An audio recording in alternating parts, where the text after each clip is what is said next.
At this precise moment, 14 billion miles from where you're sitting, a machine the size of a small car is hurtling through absolute darkness at 38,000 miles per hour.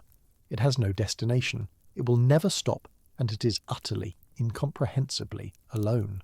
Voyager 1 left Earth 47 years ago, back when disco still played on radios and the Soviet Union still existed, and it has been falling away from us ever since.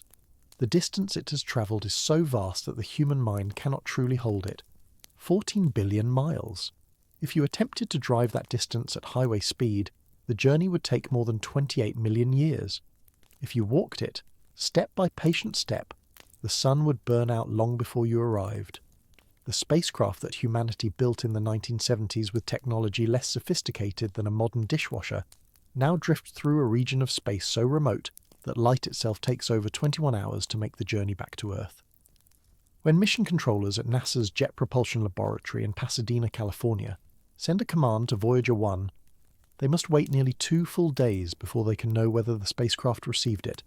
This is not a probe exploring a planet. This is not a satellite orbiting a moon.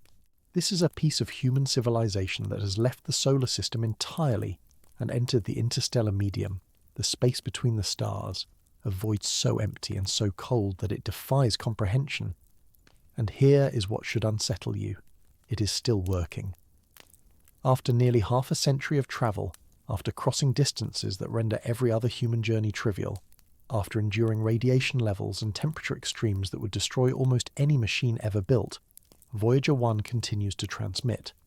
Right now, as you absorb these words, a signal weaker than a refrigerator light bulb is crossing the abyss between stars, carrying data about a universe humanity has never touched. But Voyager 1 is dying.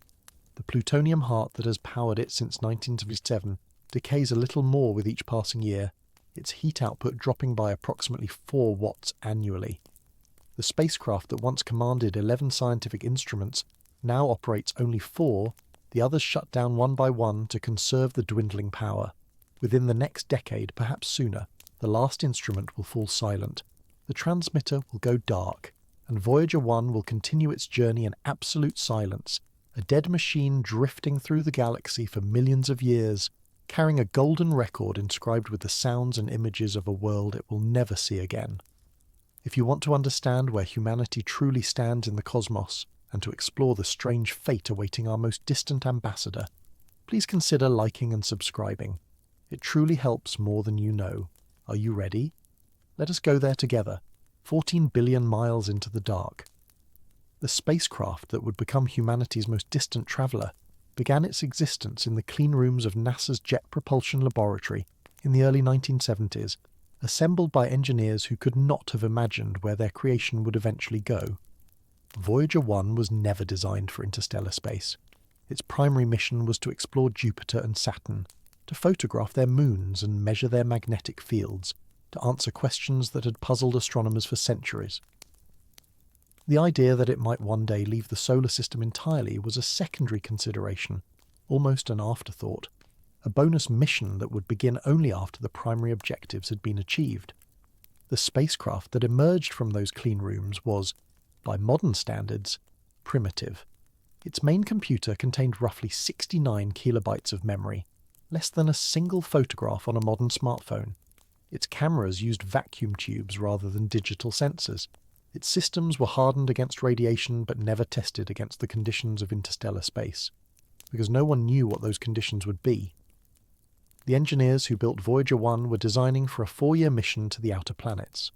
The fact that their creation would still be functioning nearly 50 years later represents one of the most remarkable feats of engineering in human history. But here is what makes Voyager 1 truly extraordinary: its power source. Unlike spacecraft that orbit closer to the Sun and can rely on solar panels, Voyager 1 was always destined to travel into regions where sunlight grows too faint to be useful. At Jupiter's distance, sunlight is only 4% as intense as it is on Earth. At Saturn, it drops to 1%. At Voyager 1's current location, the Sun appears as nothing more than an exceptionally bright star, indistinguishable from thousands of others scattered across the sky. Solar panels would be useless. The spacecraft needed something else. The solution was a device called a radioisotope thermoelectric generator, or RTG. 3 of these devices were mounted on a boom, extending from Voyager 1's main body, containing a total of approximately 24 pounds of plutonium-238.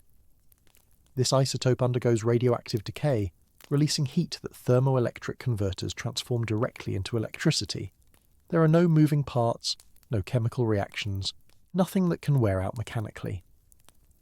The plutonium simply decays, atom by atom, releasing energy as it does. When Voyager 1 launched on September 5, 1977, its RTGs produced approximately 470 watts of electrical power, enough to run a handful of light bulbs. This was never abundant power by any standard. The spacecraft had to operate its instruments in careful sequences, never running everything simultaneously, always managing its energy budget with the precision of a miser counting coins. But 470 watts was sufficient for the primary mission. It was enough to photograph the great red spot of Jupiter in stunning detail, to discover active volcanoes on the moon Io, to reveal the intricate structure of Saturn's rings, to capture images that redefined humanity's understanding of the outer solar system. The engineers who designed the RTGs knew their power output would decline over time. Plutonium-238 has a half-life of 87.7 years, meaning that roughly half of any given sample will decay into uranium-234 over that period. This decay is relentless and cannot be stopped. Every year, the RTGs produce approximately 4 fewer watts than the year before. By the time Voyager 1 reached interstellar space in 2012, its power output had dropped to roughly 260 watts. Today, it hovers around 220 watts, less than half of what it started with. 220 watts. That is the total energy budget for humanity's most distant spacecraft. That is what powers the computers, the heaters, the scientific instruments, and the transmitter that sends signals across 14 billion miles of void. 220 watts to keep a machine alive in the coldest, emptiest environment ever encountered by any human artifact. And the decay continues. It cannot be stopped or slowed.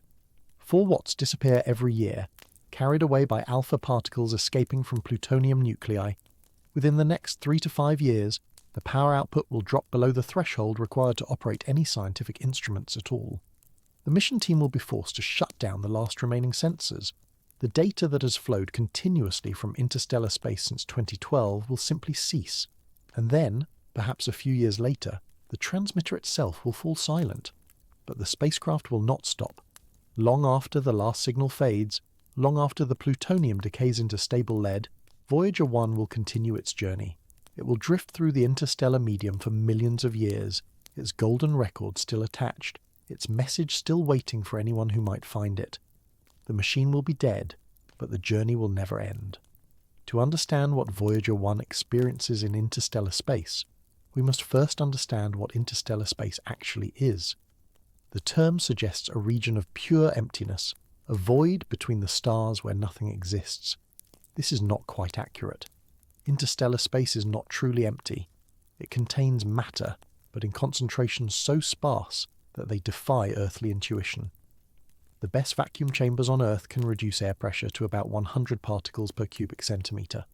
This is considered an extraordinary achievement, the product of sophisticated pumps and careful engineering.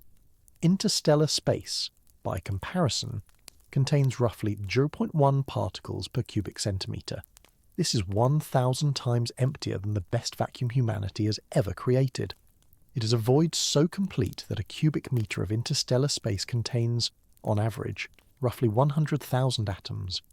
A cubic metre of air at sea level contains approximately 25 quintillion atoms. The difference spans 17 orders of magnitude. And yet these sparse particles represent something profound. They are the interstellar medium, the material between the stars, and they behave in ways that differ fundamentally from the particles inside our solar system. Within the heliosphere, the vast bubble of charged particles that the Sun creates around itself, the dominant population consists of solar wind particles, protons and electrons streaming outward from our star at speeds of hundreds of kilometers per second. These particles carry the Sun's magnetic field with them, creating a protective cocoon that shields the inner solar system from the harsher radiation of the galaxy beyond. When Voyager 1 crossed the heliopause in August 2012, it left this protective cocoon behind. The spacecraft's instruments detected the transition clearly. the density of solar wind particles plummeted while the density of interstellar plasma increased. The magnetic field shifted in both strength and orientation. The particle radiation spectrum changed character entirely. Voyager 1 had left home. The interstellar medium that now surrounds the spacecraft is ancient beyond comprehension.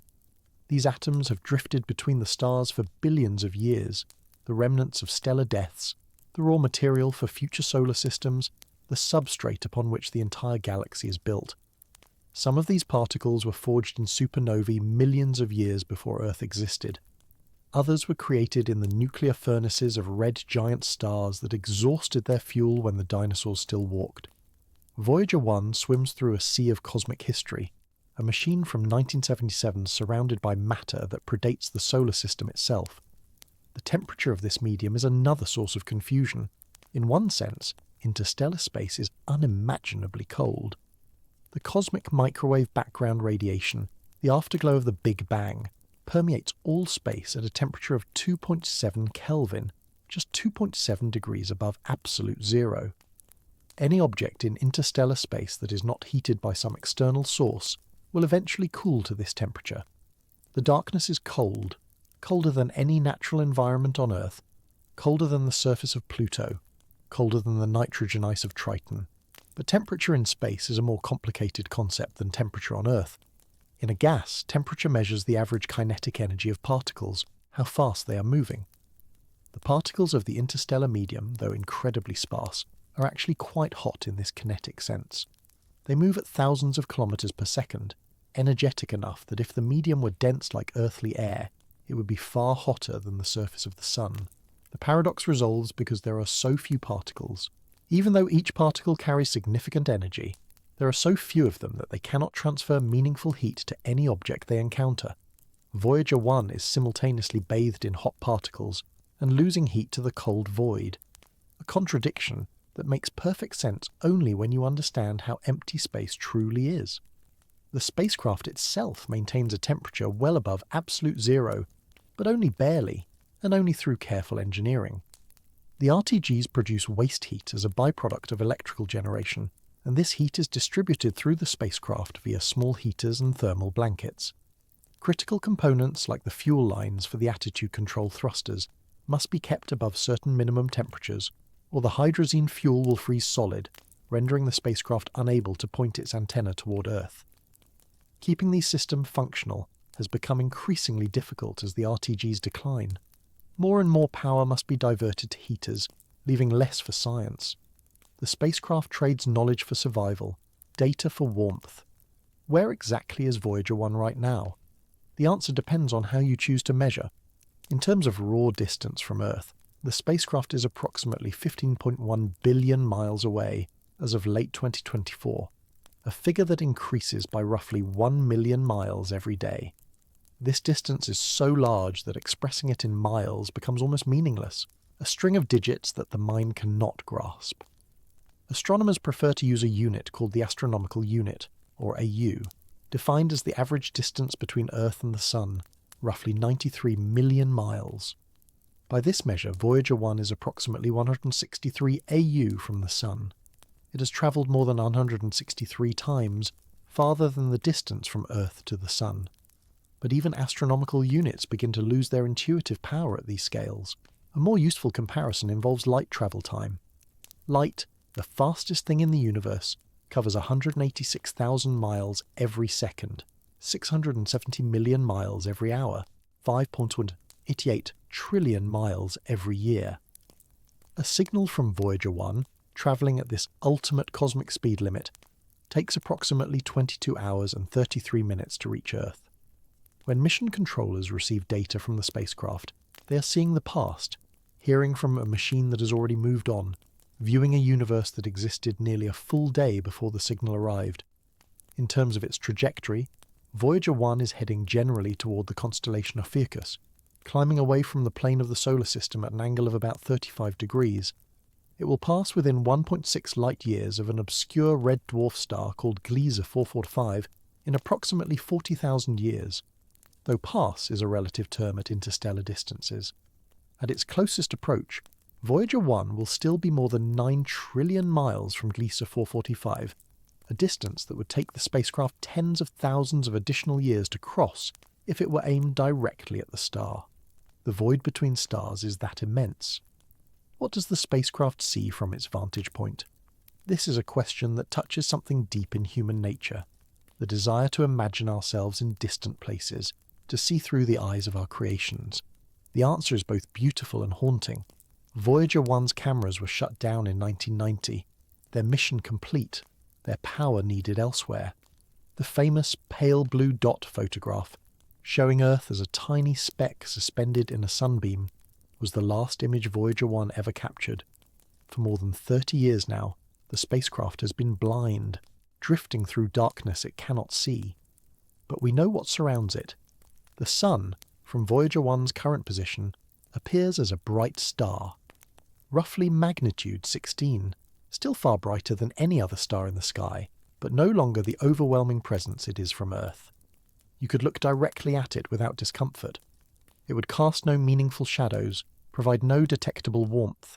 The disk that sustains all life in our solar system would be an insignificant point of light, indistinguishable in kind from the other points scattered across the infinite black. The planets of the solar system would be invisible to the naked eye. Jupiter, Saturn, Uranus, Neptune, the magnificent worlds that Voyager 1 explored in its prime, would all be too faint to detect without instruments. From 14 billion miles away, the solar system itself has essentially vanished, reduced to a single star among hundreds of billions, and surrounding that star, filling the sky in every direction, would be the Milky Way in all its glory. The constellations would appear essentially unchanged from how they look on Earth, the distances between stars so vast that Voyager 1's entire journey has barely shifted them. Orion would still raise his arm. The Big Dipper would still point toward Polaris. The patterns that guided ancient sailors and inspired ancient myths would look down on Voyager 1 exactly as they look down on us. The spacecraft has travelled inconceivable distances and arrived, essentially, in the same cosmic neighbourhood. This is perhaps the most humbling aspect of interstellar space. After 47 years of travel, after moving at speeds no human has ever achieved, after becoming the most distant human-made object in existence, Voyager 1 has barely begun its journey to the nearest star. Proxima Centauri, the closest star to our Sun, lies 424 light-years away. At its current velocity, Voyager 1 would need approximately 73,000 years to cross that distance if it were travelling in that direction, which it is not. The star it will actually approach, Gliese 445, is even farther away in terms of travel time. Interstellar space is not just empty, it is vast beyond any human frame of reference, a void so complete that even our most ambitious and successful spacecraft is reduced to insignificance within it. Voyager 1 has escaped the Sun's domain, but it has not escaped loneliness. The instruments still operating aboard Voyager 1 tell us things about the universe that cannot be learned any other way. No telescope on Earth, no matter how powerful, can measure the properties of the interstellar medium directly. No simulation, no matter how sophisticated, can predict exactly what conditions exist beyond the heliopause. Only Voyager 1 and its twin Voyager 2 following a few years behind can provide ground truth about the space between the stars. 4 instruments remain active. The cosmic ray subsystem detects high-energy particles, the galactic cosmic rays that originate outside our solar system, and the anomalous cosmic rays that arise at the boundaries of the heliosphere. The plasma wave subsystem measures the density of the interstellar plasma by detecting oscillations in the electric field. The low-energy charged particle instrument studies the composition and flow of ions. The magnetometer measures the magnetic field surrounding the spacecraft. Together, these 4 instruments paint a picture of the interstellar medium that has surprised scientists repeatedly since Voyager 1 crossed the heliopause. The magnetic field turned out to be stronger than predicted and oriented differently than models suggested. The boundary between the heliosphere and interstellar space proved more complex than expected, with unexpected pressure fluctuations and density variations. The interstellar medium is not the smooth, uniform void that theorists imagined. It has structure and dynamics, shaped by magnetic fields and stellar winds and events that occurred thousands of years before human beings existed. Each observation that Voyager 1 returns requires extraordinary effort to obtain. The spacecraft's transmitter operates at roughly 23 watts, less than the power consumed by a typical refrigerator light bulb. This signal propagates outward in all directions, weakening according to the inverse square law, so that by the time it reaches Earth it is dispersed across an area of trillions of square miles. The signal that arrives at NASA's Deep Space Network antennas in California, Spain and Australia is billions of times weaker than the noise generated by the receivers themselves. Extracting data from this infinitesimal whisper requires the most sensitive radio receivers ever built, coupled with enormous antennas up to 70 meters in diameter, capable of collecting radio waves from a tiny patch of sky for hours at a time. The bit rate, the speed at which data can be transmitted, has been reduced repeatedly over the years as the distance grew and the signal weakened. Voyager 1 now transmits at roughly 160 bits per second, slower than the first commercial modems of the 1970s. A single photograph at modern smartphone resolution would take weeks to transmit. And still, the data comes. Every few days, the Deep Space Network points its antennas at a spot in the sky where Voyager 1 was 22 hours ago, and listens for the faint murmur of a spacecraft that has refused to die. The numbers that emerge, the magnetic field strengths and particle counts and plasma densities, are recorded and archived and analysed by scientists who were not yet born when the spacecraft launched. They will be remembered long after the spacecraft falls silent. They are the legacy of a mission that exceeded every expectation. But the power continues to fade. 4 watts per year, relentless and inevitable. The mission team has already been forced to make agonizing choices about which systems to keep running. Heaters have been turned off, allowing components to cool to temperatures that would have been considered unacceptable in the mission's early years. Science instruments have been powered down, their data streams terminated after decades of continuous operation. The spacecraft is being stripped down piece by piece, its functions sacrificed one by one to the hungry demands of entropy. The plasma science instrument was powered down in 2007. The ultraviolet spectrometer had already been turned off. The photopolarimeter failed decades ago. The infrared spectrometer is long silent. Each shutdown represents a loss of capability, a door closing on a type of observation that can never be made again from that vantage point. The interstellar medium flows past Voyager 1 carrying information that the spacecraft can no longer collect, mysteries that will remain unsolved. Within the next few years, the remaining instruments will fall silent as well. The mission team has developed detailed plans for which systems to prioritize as power continues to decline, but eventually no amount of clever management will matter. Around 2030, perhaps a few years earlier or later, the electrical output from the RTGs will drop below the threshold required to power any scientific instrument. The data stream will cease. The spacecraft will become, in a functional sense, deaf and mute, unable to sense its environment or report what it finds. But the transmitter may continue a while longer. Even after the instruments are gone, the spacecraft might continue to communicate, sending carrier signals that confirm it still exists, housekeeping data that reports on its slowly failing systems. Scientists will listen for these signals the way one might listen for the breathing of a dying patient, not expecting to learn anything new, merely hoping to confirm that the end has not yet come. And then, sometime in the mid-2030s or perhaps the early 2040s, the transmitter will fall silent too. The power will finally drop below the threshold required to maintain even this minimal communication. The last signal will arrive at Earth after its 22-hour journey, and no signal will ever come after it. Consider what will happen in that moment. Somewhere in the Mojave Desert, or in the red earth of Spain, or in the Australian outback, a giant antenna will be pointed at the precise location in the sky where calculations say Voyager 1 should be. The receivers will be tuned to the exact frequency of the spacecraft's transmitter, filtering out all other signals from across the universe. Technicians will watch their displays, waiting for the familiar pattern of bits that has arrived reliably for decades, and the signal will not come. There will be noise, the eternal hiss of the cosmic microwave background, the static of a universe indifferent to human ambition.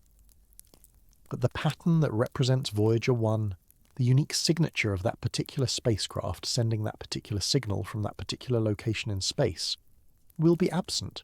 The technicians will wait through the uncertainty window, the period of time during which the signal might simply be delayed by some unknown factor. They will check their equipment, verify their calculations, rule out every possible mundane explanation, and then, quietly, without ceremony, Someone will make an entry in a log noting that contact with Voyager 1 has been lost.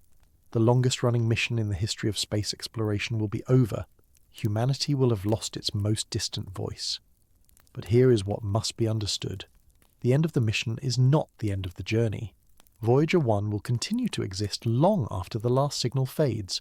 The spacecraft will still be out there, still moving at 38,000 miles per hour, still carrying its golden record, still bearing the names of the engineers who built it and the messages of the civilization that sent it forth. The physics of orbital mechanics guarantees that Voyager 1 will never stop. In the frictionless void of space, an object in motion remains in motion indefinitely. There is no air resistance to slow it, no drag to bleed away its momentum. The spacecraft will continue on its trajectory essentially forever, its path curving slowly under the gravitational influence of the stars it passes, but never changing in any fundamental way. 1 million years from now, Voyager 1 will still be travelling. 1 billion years from now, assuming it has not been destroyed by collision with some interstellar debris, it will still be there. The golden record attached to Voyager 1's side will survive as well. The record is made of copper plated with gold, materials that are essentially immune to corrosion in the vacuum of space. The etchings on its surface encoding the sounds of Earth and the images of human civilization will remain legible for hundreds of millions of years, perhaps longer. The erosion processes that wear away all things on Earth, wind and water and the patient work of chemistry, do not exist in interstellar space. The record will endure. What will find it? This question has haunted and inspired humanity since the golden record was first proposed. Carl Sagan, who chaired the committee that designed the record's contents, spoke often of the profound improbability that any intelligence would ever encounter Voyager 1 in the vastness of interstellar space. The distances are simply too great, the volumes of space too enormous, the spacecraft too small. The chances that any other civilization will find Voyager 1 within the age of the universe are vanishingly small, and yet the record exists. It was created and launched not because anyone expected it to be found, but because the act of creating it mattered. The golden record is a statement of human hope, a message in a bottle thrown into an infinite ocean. It says that we were here, that we wondered about the universe, that we dared to send a piece of ourselves into the void on the chance that someone, somewhere, somewhen might be listening. The record contains greetings in 55 human languages, from Akkadian to Zulu. It contains the sounds of Earth, from thunder to birdsong to the calls of whales. It contains music from every human culture, from Bach to Chuck Berry to Peruvian panpipes. It contains images of human beings and human civilization, of our mathematics and our science and our art. It contains a map showing the location of our sun relative to 14 pulsars, celestial beacons whose timing signatures allow our star to be located with precision for millions of years. It contains, in short, as complete a portrait of humanity as could be fit onto a 12-inch golden disc. This record is now further from Earth than any other human artifact. It drifts through interstellar space at 38,000 miles per hour, moving beyond the reach of every signal we can send, every rocket we can launch, every future technology we might develop. Voyager 1 is gone. We sent a piece of ourselves into the universe, and the universe has accepted it. The strangeness of Voyager 1's situation grows more profound the longer you contemplate it. Consider the relationship between the spacecraft and time. From our perspective on Earth, Voyager 1 is 47 years old. It launched when Jimmy Carter was president, when punk rock was new, when the personal computer revolution was just beginning. The engineers who designed it are elderly now, many of them gone. The world that built Voyager 1 no longer exists in any meaningful sense. The Cold War that motivated so much of America's space program has ended. The Soviet Union that launched Sputnik and terrified a generation of Americans has dissolved into history. Voyager 1 has outlived the geopolitical order that created it. And yet, from the spacecraft's perspective, something even stranger is happening. Voyager 1 is moving at roughly 0.0006 times the speed of light, far too slow for the dramatic time dilation effects described by Einstein's relativity. But even at this modest fraction of light speed, time aboard the spacecraft passes minutely slower than time on Earth. The difference is trivially small, a few seconds over the course of the entire mission, but it exists. Voyager 1 is, in the strictest physical sense, slightly younger than it would be if it had remained on Earth. This temporal discrepancy will never matter in practical terms, but it represents something philosophically significant.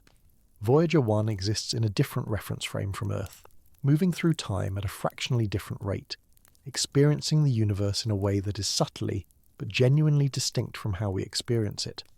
The spacecraft is not merely distant. It is, in a very real sense, elsewhere in time as well as space.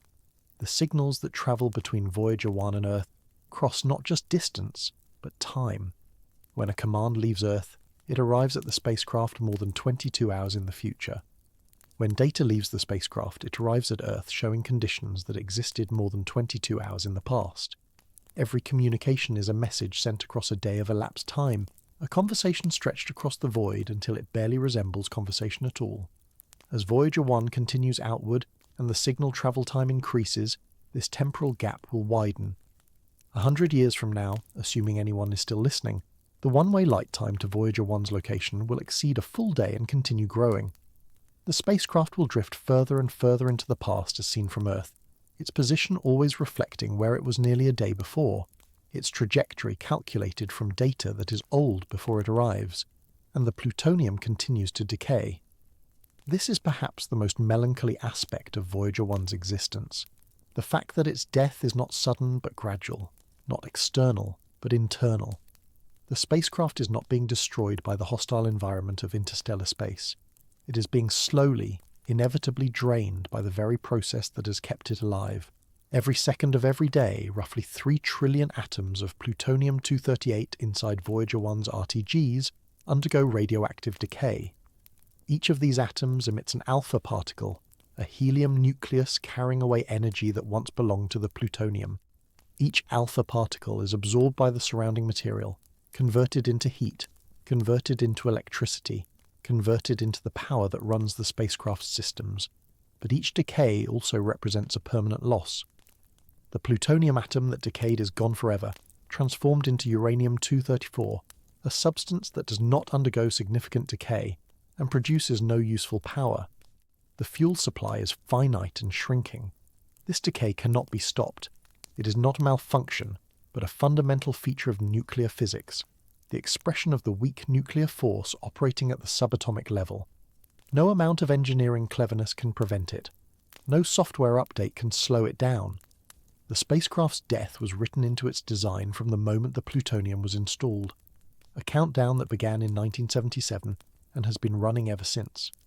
There is something almost biological about this process. Voyager 1 is not alive in any conventional sense, but it exhibits characteristics that rhyme with life. It maintains itself against entropy, using energy from its internal power source to preserve its structure and function. It senses its environment through instruments that gather information. It communicates with its home, sending signals back to the beings that created it. And now, as its energy reserves diminish, it experiences something like aging, a gradual decline in capability, a progressive shutdown of functions, an inexorable approach toward a final silence. When the last signal arrives, humanity will lose something that cannot be replaced. There will be other spacecraft, other missions, other probes sent into the darkness. But there will never be another Voyager 1. The particular combination of timing and trajectory that sent this specific spacecraft to this specific location in space will never be repeated. The spacecraft that photographed the great red spot of Jupiter and the rings of Saturn and the pale blue dot of Earth will never send another image. The mission that rewrote textbooks and inspired generations and proved that humanity could reach the stars will be over. And yet the journey continues. This is the paradox at the heart of Voyager 1's existence. The mission will end, but the spacecraft will not stop. The transmitter will fall silent, but the golden record will remain. The plutonium will decay into inert uranium, but the momentum will carry Voyager 1 forward through the galaxy for millions of years. Consider where the spacecraft will be in 10,000 years. The Sun will have moved slightly in its orbit around the galactic centre, taking the entire solar system with it. Earth will have experienced dozens of ice ages. Entire civilizations will have risen and fallen. The very continents may have shifted in their positions. But Voyager 1 will still be out there, still moving, still carrying its record, still bearing the names of the men and women who built it nearly 12,000 years before. Consider where it will be in 1,000,000 years. Human beings, if they still exist, may have evolved into something unrecognizable. The species that launched Voyager 1 may be extinct, replaced by descendants or successors or something else entirely. The sun will still be burning, but it will be measurably cooler, its hydrogen fuel slowly depleting. And Voyager 1 will still be out there, drifting through the galaxy, a message from a species that may no longer exist to recipients who may never come. Consider where it will be in 1 billion years. The sun will have begun its transformation into a red giant, eventually expanding to consume Mercury and Venus and perhaps Earth itself. The solar system that launched Voyager 1 will no longer exist in any recognizable form. Life on Earth, if any remains, will have been extinguished by the growing heat of the dying sun. And Voyager 1 impossibly may still be out there. The spacecraft may have been destroyed by then, struck by some interstellar debris particle travelling at enormous relative velocity. But if it survives, if the statistics favour its passage through the emptiness, it will still be carrying its record, still bearing its message, still waiting. The Golden Record may be the longest-lasting artefact ever created by human beings. Everything else we have built, every pyramid and cathedral and skyscraper, will eventually succumb to erosion and decay. The continents themselves will be ground down by the slow tectonics of a cooling Earth.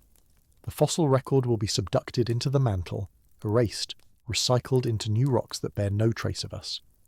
But the Golden Record, drifting through the vacuum of interstellar space, will remain. This is what we have sent into the universe. This is what represents us. A spacecraft the size of a small car, built with 1970s technology, powered by decaying plutonium, carrying a golden disc etched with the sounds and images of a world it will never see again. It is moving away from us at 38,000 miles per hour, and it will never come back. Right now, at this moment, the spacecraft is still alive. Its instruments are still gathering data about the interstellar medium. Its transmitter is still sending that data back to Earth, a whisper across 14 billion miles of void. Scientists are still listening, still learning, still adding to the sum of human knowledge based on measurements made by a machine that has already outlived everyone who thought they understood what was possible. The darkness that surrounds Voyager 1 is deeper than any darkness experienced on Earth. There is no moon to provide reflected light, no atmosphere to scatter photons from distant sources, no nearby planet to offer a beacon of hope. The stars are there, countless and ancient, but they are points of light in an infinite black, beautiful but cold, present but unreachable. The spacecraft drifts through this darkness alone, the only human-made object ever to enter it, the only piece of our civilization that has truly left home, and the plutonium continues to decay. 4.2 watts per year. That is the rate at which Voyager 1 is dying. Not the dramatic death of explosion or collision, not the sudden silence of catastrophic failure, but something slower, quieter, more inevitable. The plutonium-238 packed into those 3 radioisotope thermoelectric generators has a half-life of 87.7 years, which means that every 87.7 years, half of the remaining plutonium atoms undergo radioactive decay. This decay releases heat. The thermocouples within the generators convert that heat into electricity. And as the plutonium decays, as fewer and fewer atoms remain active, the heat output diminishes, and the electricity available to the spacecraft drops accordingly. When Voyager 1 launched in September 1977, its 3 RTGs produced approximately 470 watts of electrical power. This was enough to run all of its instruments simultaneously, enough to power its computers and its transmitter and its heaters and everything else required to keep a spacecraft functional in the hostile environment of deep space. The engineers who designed the power system knew that the plutonium would decay. They calculated exactly how much power would be available at every point in the mission timeline. They planned for Jupiter encounters and Saturn encounters, and the possibility, however remote, that the spacecraft might continue functioning for decades beyond its primary mission. What they could not have fully imagined was that their creation would still be operating nearly half a century later, that it would not only reach interstellar space but continue sending back data from that alien environment, that the power management decisions they made in the 1970s would still matter in the 2020s and beyond. Today, those same RTGs produce approximately 220 watts of electrical power, less than half of what they generated at launch, less than what is required to power a household light bulb in some jurisdictions. This is the total energy budget for everything Voyager 1 needs to do: run its computers, heat its critical components, operate its scientific instruments, and transmit data across 14 billion miles of space. Every watt matters, every fraction of a watt matters, and the supply is shrinking with mathematical certainty. The mission controllers at the Jet Propulsion Laboratory have become masters of power management, practitioners of an engineering discipline that grows more demanding with each passing year. In the early decades of the mission, when power was relatively abundant, they could afford to run multiple instruments simultaneously, keep backup systems warm, maintain comfortable margins against unexpected contingencies. Those days are gone. Now they must make choices that would have seemed unthinkable to the engineers who built the spacecraft. Which instrument stays on this year? Which heater gets disabled? Which system gets to continue functioning and which gets permanently shut down to preserve power for the others? The first instrument to be deactivated was the Plasma Subsystem Science Instrument. Silenced in 2007 when its heating requirements became impossible to sustain. The mission controllers had to choose between keeping the instrument warm enough to function and preserving power for other systems. They chose to let it freeze. The instrument that had detected the termination shock, the boundary where the solar wind first begins to slow as it encounters the interstellar medium, went silent. Its contribution to science was complete, its data archived, its work done. But its shutdown represented something else as well. It was the first acknowledgement that Voyager 1's time was limited, that the spacecraft could not maintain all of its capabilities forever, that difficult choices lay ahead. More shutdowns followed. The ultraviolet spectrometer, which had revealed the atmospheric composition of Jupiter and Saturn, which had detected auroras on the giant planets and measured the faint glow of interstellar hydrogen, was turned off to save power. The cameras that had captured the most iconic images of the outer solar system, the photographs of Jupiter's great red spot and Saturn's rings and the tiny pale blue dot of Earth seen from beyond Neptune, those cameras were disabled decades ago. Voyager 1 is blind now, in the conventional sense. It cannot see where it is going. It can only feel its way through the interstellar medium using its remaining instruments, measuring the magnetic fields and charged particles that surround it, sensing rather than seeing the environment through which it travels. The instruments that remain operational are running on borrowed time.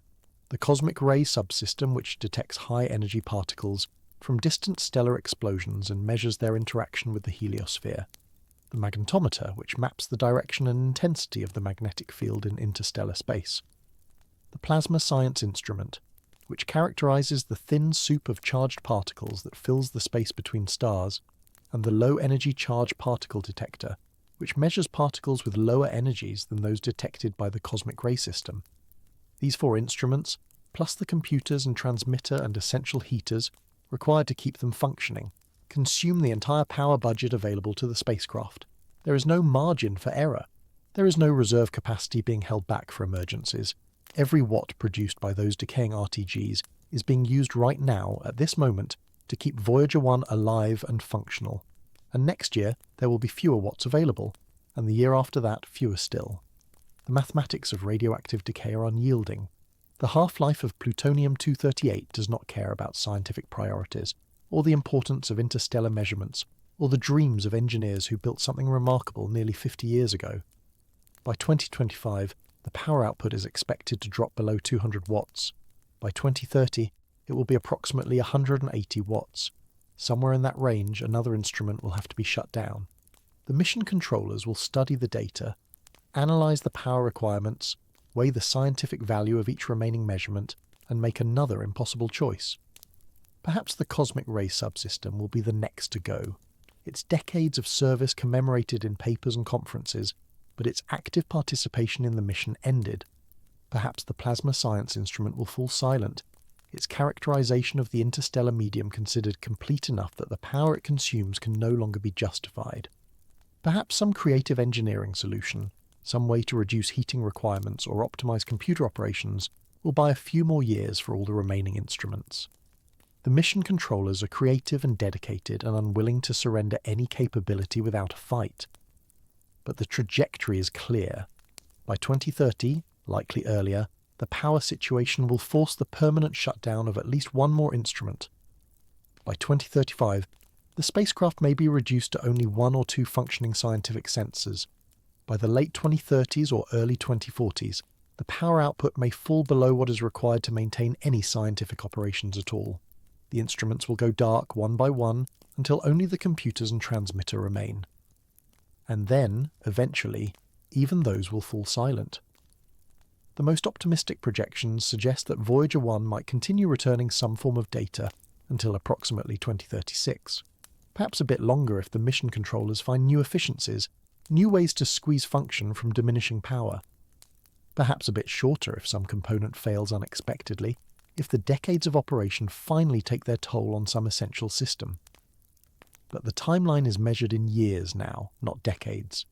The spacecraft that has exceeded every expectation, that has travelled farther than any human-made object in history, that has sent back data from places no one thought reachable. This spacecraft is approaching the end of its functional life. There is something almost biological about this decline. The plutonium decaying inside those RTGs is not unlike the cellular processes that govern aging in living organisms. The gradual loss of function, the progressive shutdown of capabilities, the narrowing of what remains possible. Voyager 1 is not dying in any metaphysical sense. It is a machine, metal and silicon and plutonium, incapable of experience or awareness. But it is running down in a way that mirrors the running down of all complex systems, the inevitable progress from order toward disorder that the laws of thermodynamics guarantee. The spacecraft that once had the power to run every instrument simultaneously is now carefully rationing its dwindling energy, making choices about what to preserve and what to let go, holding on for as long as possible. The signals that Voyager 1 sends back to Earth are almost inconceivably faint. The transmitter operates at approximately 23 watts, roughly the power of a refrigerator light bulb. That 23-watt signal then travels 14 billion miles through the void, spreading and dissipating across that unimaginable distance, weakening with every mile as the inverse square law takes its toll. By the time those signals reach Earth, they have been reduced to approximately 10 to the power of negative 16 watts. That is 0.01 watts. 1/10 quadrillionth of a watt. A quantity of energy so small that it challenges comprehension. To detect this impossibly faint whisper, NASA operates the Deep Space Network, a collection of massive radio antennas positioned at 3 locations around the globe: Goldstone in California's Mojave Desert, Madrid in Spain, and Canberra in Australia. This positioning ensures that at least one station is always facing deep space, always capable of listening for signals from distant spacecraft. The antennas are enormous, dishes 70 meters in diameter, larger than a football field, their surfaces curved to focus incoming radio waves onto receivers cooled to just a few degrees above absolute zero. These cryogenic receivers are among the most sensitive instruments ever built, capable of detecting signals that would be lost in the thermal noise of any warmer detector. Even with these extraordinary measures, receiving data from Voyager 1 is an achievement of engineering that borders on the miraculous. The signal-to-noise ratio is so low that sophisticated digital processing techniques must be used to extract meaning from the static. The data rate has been reduced over the years as the signal has weakened. Where the spacecraft once transmitted thousands of bits per second, it now manages approximately 160 bits per second. This is slower than a telegraph, slower than early computer modems, a transmission rate that would be considered laughably inadequate for any terrestrial communication. At 160 bits per second, sending a single photograph would take hours.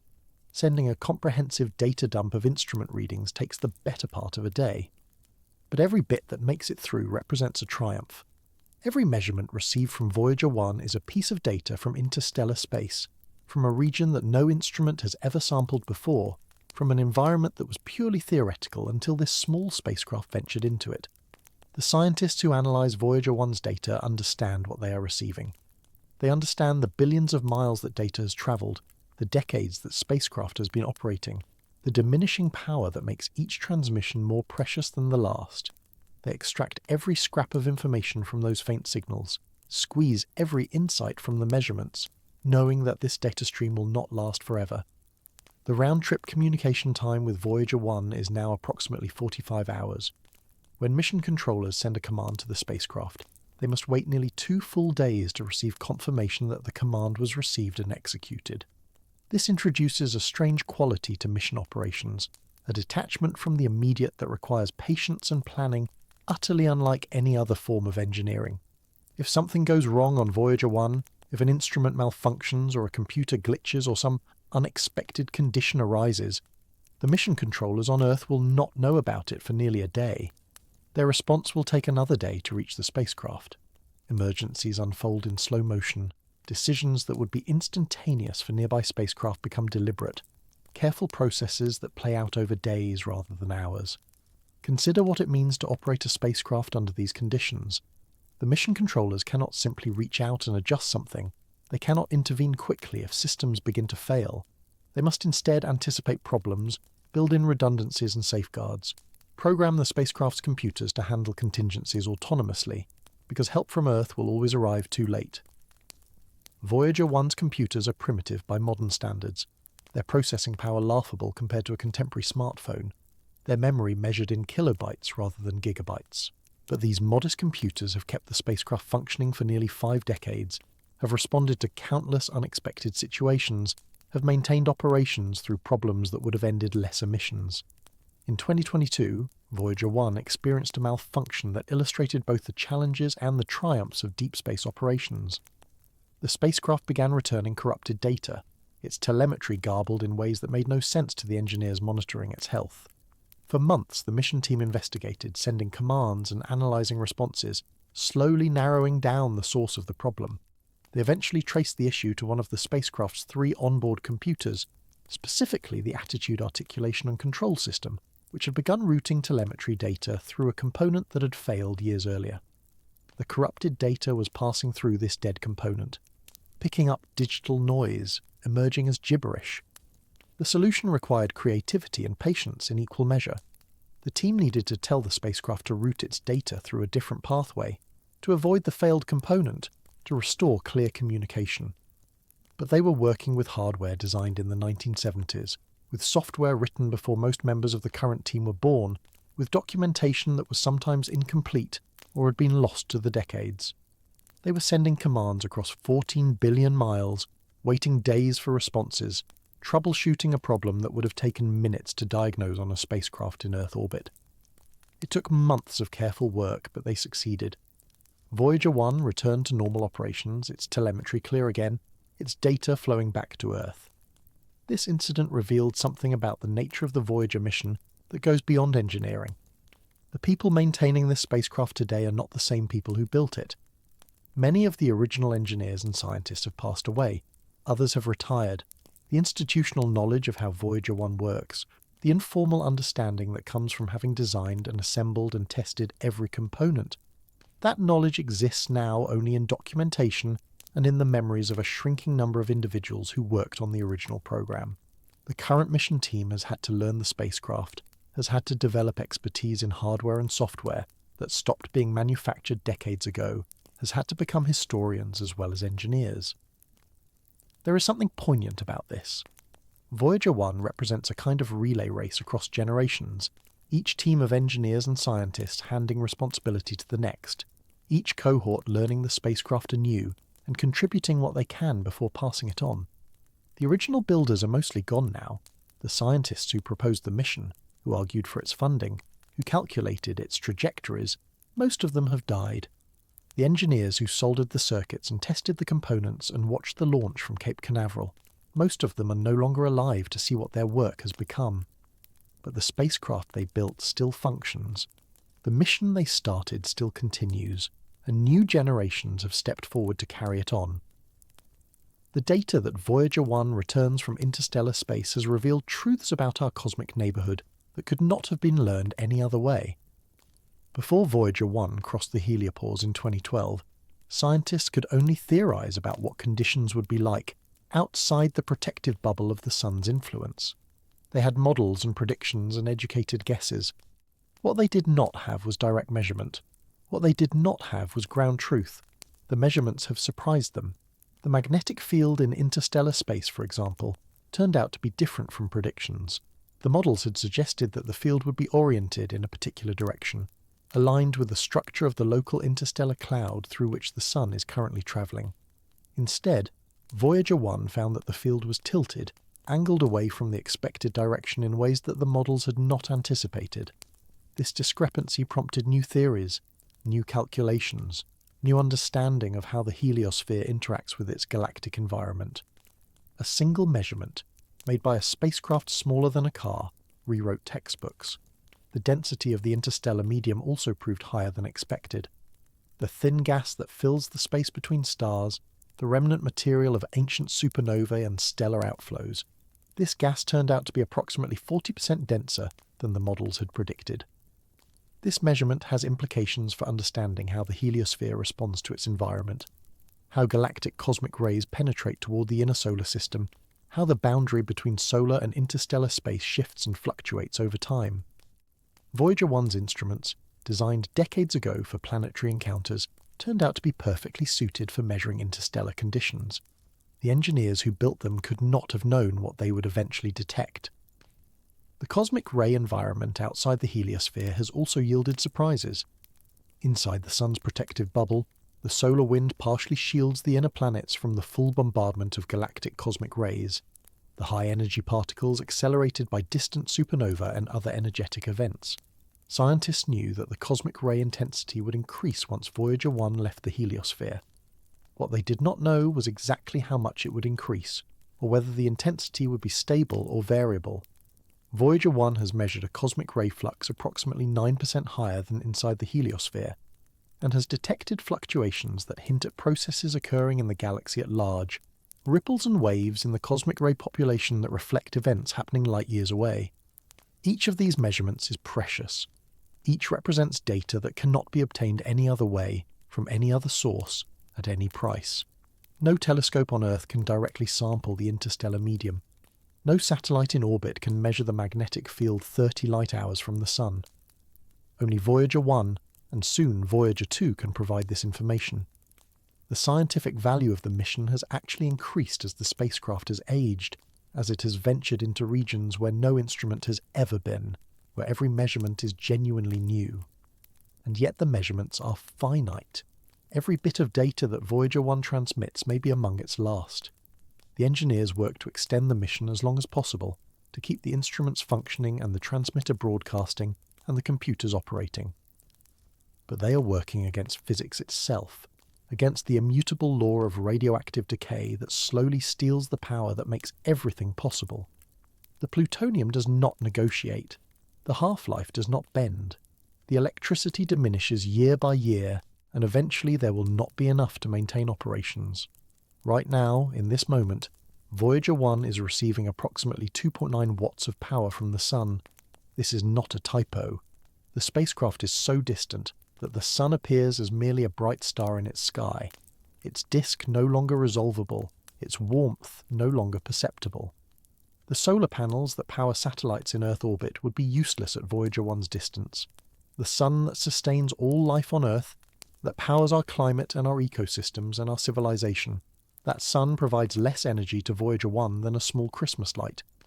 The RTGs are everything. Without them, the spacecraft would be inert, a frozen hulk drifting through the darkness, its instruments silent, its transmitter dead.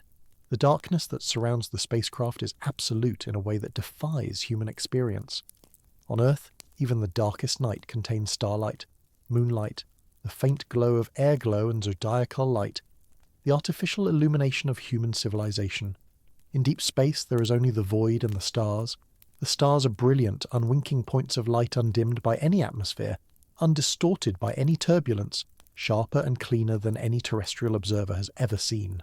But they are also impossibly distant, their light centuries or millennia old by the time it reaches the spacecraft's position, their warmth non-existent, their companionship illusory. Voyager 1 is the loneliest object ever created by human beings. Not lonely in any emotional sense, of course. The spacecraft has no feelings, no awareness, no capacity for loneliness. But lonely in the physical sense, in the spatial sense, in the sense of being further from any companion, any warmth, any home than any human artifact has ever been. The distance to the next closest human-made object is measured in billions of miles. The distance to the nearest natural body of any significance is measured in light years. Voyager 1 exists in a category of isolation that has no precedent and for now no parallel. The cold that surrounds it is equally absolute. In interstellar space, the background temperature is approximately 2.7 Kelvin, just a few degrees above absolute zero. This is the temperature of the cosmic microwave background, the remnant radiation from the Big Bang itself, the faint afterglow of creation that permeates all of space. The spacecraft's heaters work constantly to keep its critical components above the temperatures at which they would fail, above the limits specified by engineers who never imagined their hardware would need to function for half a century. Those heaters consume precious watts from the dwindling RTG output, and one by one they have been shut down, their protected systems abandoned to the cold. The components that remain heated are the absolute minimum required for operation. The fuel lines that carry hydrazine to the attitude control thrusters must remain warm enough that the fuel does not freeze. The computers that run the spacecraft must remain above their operational limits. The transmitter that sends data back to Earth must remain functional. Everything else has been allowed to cool, to freeze, to become permanently silent. The cameras that took the famous pale blue dot photograph are frozen solid, their optics coated with ice crystals that will never melt, their electronics inert and unrecoverable. Every year, the mission controllers face new decisions about what to heat and what to abandon. They run simulations, calculate power budgets, weigh the scientific value of each system against its power requirements. They consult with scientists who want every possible measurement, with engineers who understand the limits of the hardware, with administrators who must justify the ongoing cost of the mission. And they make choices that condemn more of the spacecraft to the cold, that narrow the range of what remains possible, that acknowledge the approaching end while fighting to delay it as long as possible. The engineers who designed Voyager 1's power system in the 1970s made decisions that continue to pay dividends today. They chose plutonium-238 because of its half-life, long enough to provide power for decades, short enough to produce useful amounts of heat. They built in margins and redundancies, multiple RTGs where one might have sufficed, robust thermocouples that have proven more durable than anyone expected. They created a system that was meant to support a 4-year mission, and has instead supported a 47-year odyssey. But they also embedded limitations that cannot be overcome. The amount of plutonium is fixed. The half-life is fixed. The laws of physics that govern radioactive decay are fixed. No amount of clever engineering can add power that does not exist. No amount of mission extension can prevent the eventual exhaustion of the fuel supply. The spacecraft will fall silent not because of failure, not because of malfunction, but because it will simply run out of the energy needed to speak. When that moment comes, when the last transmission fades into the cosmic noise and the spacecraft becomes uncontactable, Voyager 1 will not cease to exist. It will continue on its trajectory, still moving at 38,000 miles per hour, still carrying its golden record, still bearing the names and images and sounds of Earth, but it will be unreachable, unknowable, its status forever uncertain. Did it survive the first century of interstellar travel? The first millennium? Did it eventually strike some interstellar debris particle, some fragment of cosmic dust that intersected its path at relative velocities high enough to cause catastrophic damage? Or did it drift on, intact, carrying its message toward an uncertain destination? We will never know. Once the transmitter falls silent, once the last signal fades, the spacecraft will pass beyond the limit of human knowledge. It will become something like a message in a bottle thrown into the cosmic ocean, its trajectory calculable, but its fate uncertain, its destination unreachable by any technology we possess or imagine. The living spacecraft, the functioning explorer, the active participant in human knowledge, will become an artifact, a relic, a hope, rather than a certainty. This silence that will eventually claim Voyager 1 has already claimed so much of what it once was. The spacecraft that left Earth in 1977 carried 11 functioning scientific instruments, a comprehensive suite of sensors designed to study everything from magnetic fields to cosmic rays to plasma waves to ultraviolet light. Today, only 4 instruments remain operational. The others have not failed in the traditional sense. They have been switched off, deliberately terminated, their power diverted to systems deemed more essential for the mission's final phase. Each shutdown represented a calculated death, a recognition that the spacecraft could no longer afford the luxury of comprehensive observation. The infrared spectrometer and radiometer fell silent first, its measurements of planetary atmospheres and surface temperatures no longer relevant once Voyager 1 passed beyond the outer planets. The photopolarimeter, which studied atmospheric composition through the analysis of scattered light, followed soon after. The planetary radio astronomy experiment, designed to detect radio emissions from Jupiter and Saturn, lost its purpose as those worlds shrank to insignificant points in the spacecraft's receding view. One by one, the instruments that had revealed the wonders of the outer solar system were terminated, their final readings recorded, their contributions to science complete. The camera system's shutdown in 1990 marked a particular kind of ending. After capturing more than 60,000 images across more than a decade of exploration, the cameras were commanded to take one final set of photographs. Those images, looking back toward the distant sun and the planets that orbit it, included the famous pale blue dot photograph that showed Earth as a tiny mote suspended in a sunbeam. Carl Sagan, who had advocated for that final portrait, wrote movingly of what it revealed about human significance and cosmic perspective. Then the cameras were switched off, not because they had failed, but because there was nothing left for them to photograph. The spacecraft had moved beyond any object that could be resolved by its imaging system. It was entering a darkness that would last forever. The science instruments that remain active today are those specifically suited to studying the interstellar medium, the environment between stars that Voyager 1 now traverses. The magnetometer continues to measure the strength and direction of magnetic fields, detecting the subtle influence of the galaxy's magnetic structure on the space around the spacecraft. The low-energy charged particle instrument counts particles and measures their energies, studying the cosmic rays that pervade interstellar space. The cosmic ray subsystem performs similar measurements at higher energies, detecting the particles that have been accelerated by distant supernova explosions and other violent cosmic events. The plasma science instrument, though operating in a limited mode due to damage sustained decades ago, still occasionally provides data about the charged particles in the spacecraft's environment. These four instruments, and the engineering systems that support them, represent all that remains of Voyager 1's scientific capability. They are enough to study the interstellar medium in ways never before possible, to make measurements of an environment that no human instrument has ever sampled. But they are a fraction of what the spacecraft once could do, a narrowed window onto a vastly expanded universe. The spacecraft that could study everything from volcanic eruptions on Io to the ring structure of Saturn can now only count particles and measure magnetic fields. The reduction is not a failure, but a focusing, a concentration of remaining capability on the questions that matter most in this final phase of exploration. The instruments that survive share a common characteristic. They require relatively little power. They have no moving parts that might seize in the cold. They can tolerate the increasingly frigid temperatures as heating systems are shut down around them. They were built with the kind of robust simplicity that survives when more complex systems fail. The engineers who selected these instruments for the Voyager mission could not have known that their choices would determine what science remained possible nearly 50 years later.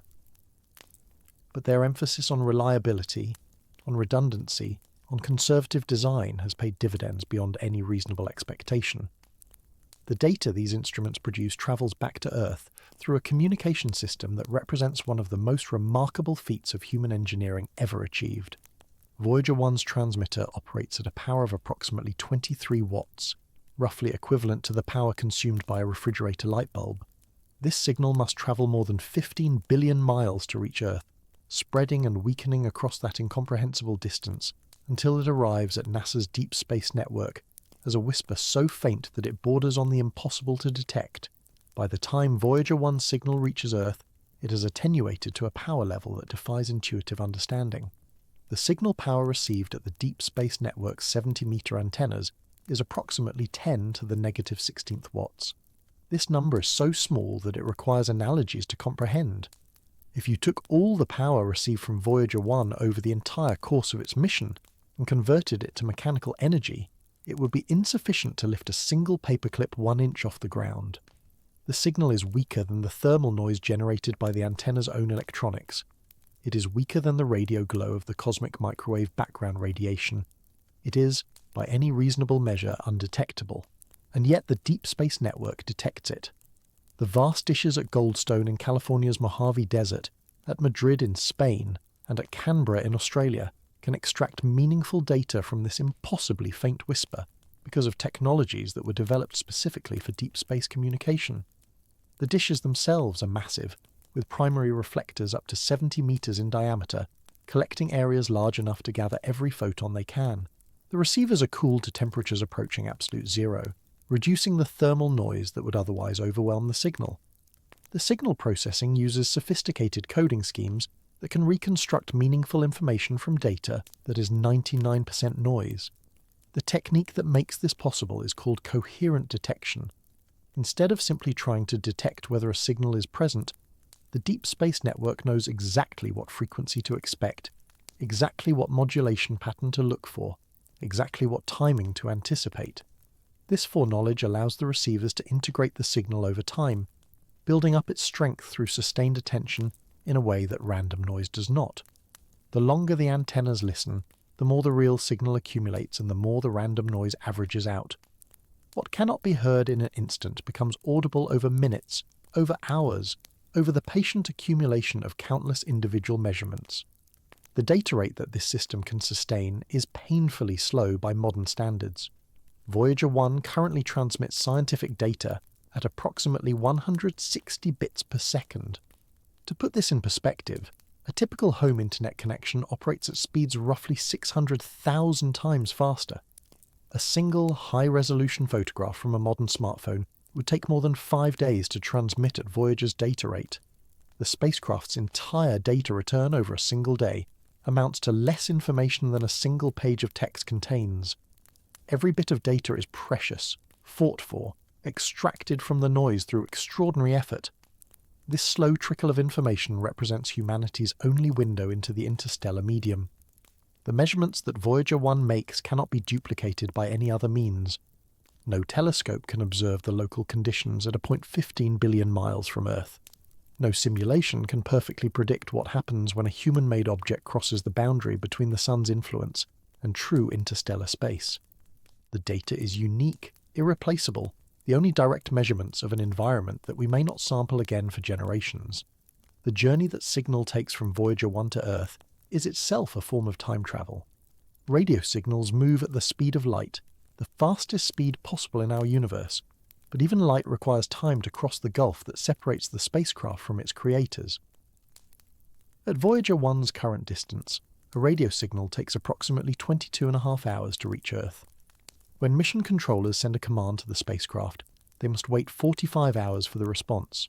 A full day passes while the command travels outward. The spacecraft executes its instructions. A full day passes while the acknowledgement travels back. Nearly 2 days of waiting for a conversation that, on Earth, would take a fraction of a second. This communication delay means that every interaction with Voyager 1 must be carefully planned, every command thoroughly tested, every possible contingency considered in advance. There is no opportunity for rapid troubleshooting, no possibility of quick corrections if something goes wrong. The spacecraft must be trusted to execute its instructions correctly, to handle unexpected situations according to programming written decades ago, to solve problems that its controllers cannot even see until almost a day after they occur.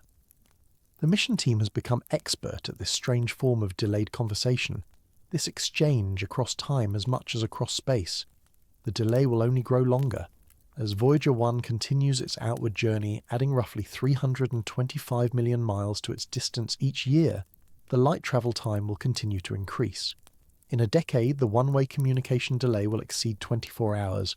In a century, if anyone is still listening, the delay will exceed 28 hours. The gap between question and answer will stretch until the conversation becomes a kind of correspondence between different worlds, different times, different generations of human beings. But the conversation will end long before that future arrives. The mathematics of plutonium decay and power consumption set a limit that no amount of patience can overcome. The mission team has carefully calculated the trajectory of declining power, projecting forward to estimate when each system must be shut down, when the science mission must end, when the spacecraft will fall silent forever. Their projections suggest that meaningful science operations may continue until approximately 2025. when power levels will have dropped to the point where supporting any science instruments becomes impossible. After that, the spacecraft may continue to transmit engineering data for a few more years, sending back information about its own condition even when it can no longer study the space around it. By 2030, perhaps 2035, even this minimal communication will likely become impossible. The power will have dropped below the level needed to run the transmitter and the computer simultaneously. The spacecraft will go silent. These dates carry a particular weight for the scientists and engineers who have devoted their careers to the Voyager mission. Some of them have spent 40 years or more working with these spacecraft, receiving their data, interpreting their measurements, ensuring their continued operation. They have grown old alongside their mechanical charges, their careers spanning the entire duration of what was originally intended to be a 4-year mission. When Voyager 1 falls silent, it will mark the end of their life's work, the conclusion of a scientific endeavour that has defined their professional existence. The mission team has shrunk over the decades, reduced by budget constraints and the simple passage of time. The hundreds of scientists who analyse data during the planetary encounters have dwindled to a handful of specialists who study the interstellar medium. The engineering staff has been cut to the minimum necessary to maintain operations. Many of the people who designed the spacecraft, who built it, who tested it, who watched it launch in 1977 have passed away without seeing its final chapter. The institutional memory of how to operate Voyager 1 exists now in the minds of a small group of people who will not be replaced when they retire. There is something deeply human about this arrangement, something that mirrors the way knowledge has always been transmitted across generations. The elderly experts train their successors, passing along not just technical information, but a kind of relationship with the spacecraft, an understanding of its quirks and characteristics that cannot be found in any manual. They speak of Voyager 1 almost as if it were a living thing, describing its behaviours in terms usually reserved for organisms rather than machines. The spacecraft has a personality to them, a stubbornness, a resilience, a determination to keep functioning despite everything working against it. This anthropomorphization is not entirely irrational. Voyager 1 exhibits behaviours that, in an organic context, we would describe as survival instincts. When its attitude control thrusters became too degraded to function reliably, the spacecraft was commanded to switch to a backup set that had not been used in nearly 40 years. No one knew if those backup thrusters would still work. They had been cold and dormant since 1980, their seals potentially degraded, their fuel lines potentially blocked. The command was sent, the 45-hour wait began, and then the confirmation arrived. The backup thrusters had fired successfully, restoring the spacecraft's ability to point its antenna at Earth, extending the mission's life by years. The spacecraft had, in some sense, found a way to survive. The attitude control system is essential for a reason that might not be immediately obvious. Voyager 1's antenna must be pointed at Earth with extraordinary precision in order for its faint signal to be received. The antenna is not gimbaled, it cannot swivel or tilt.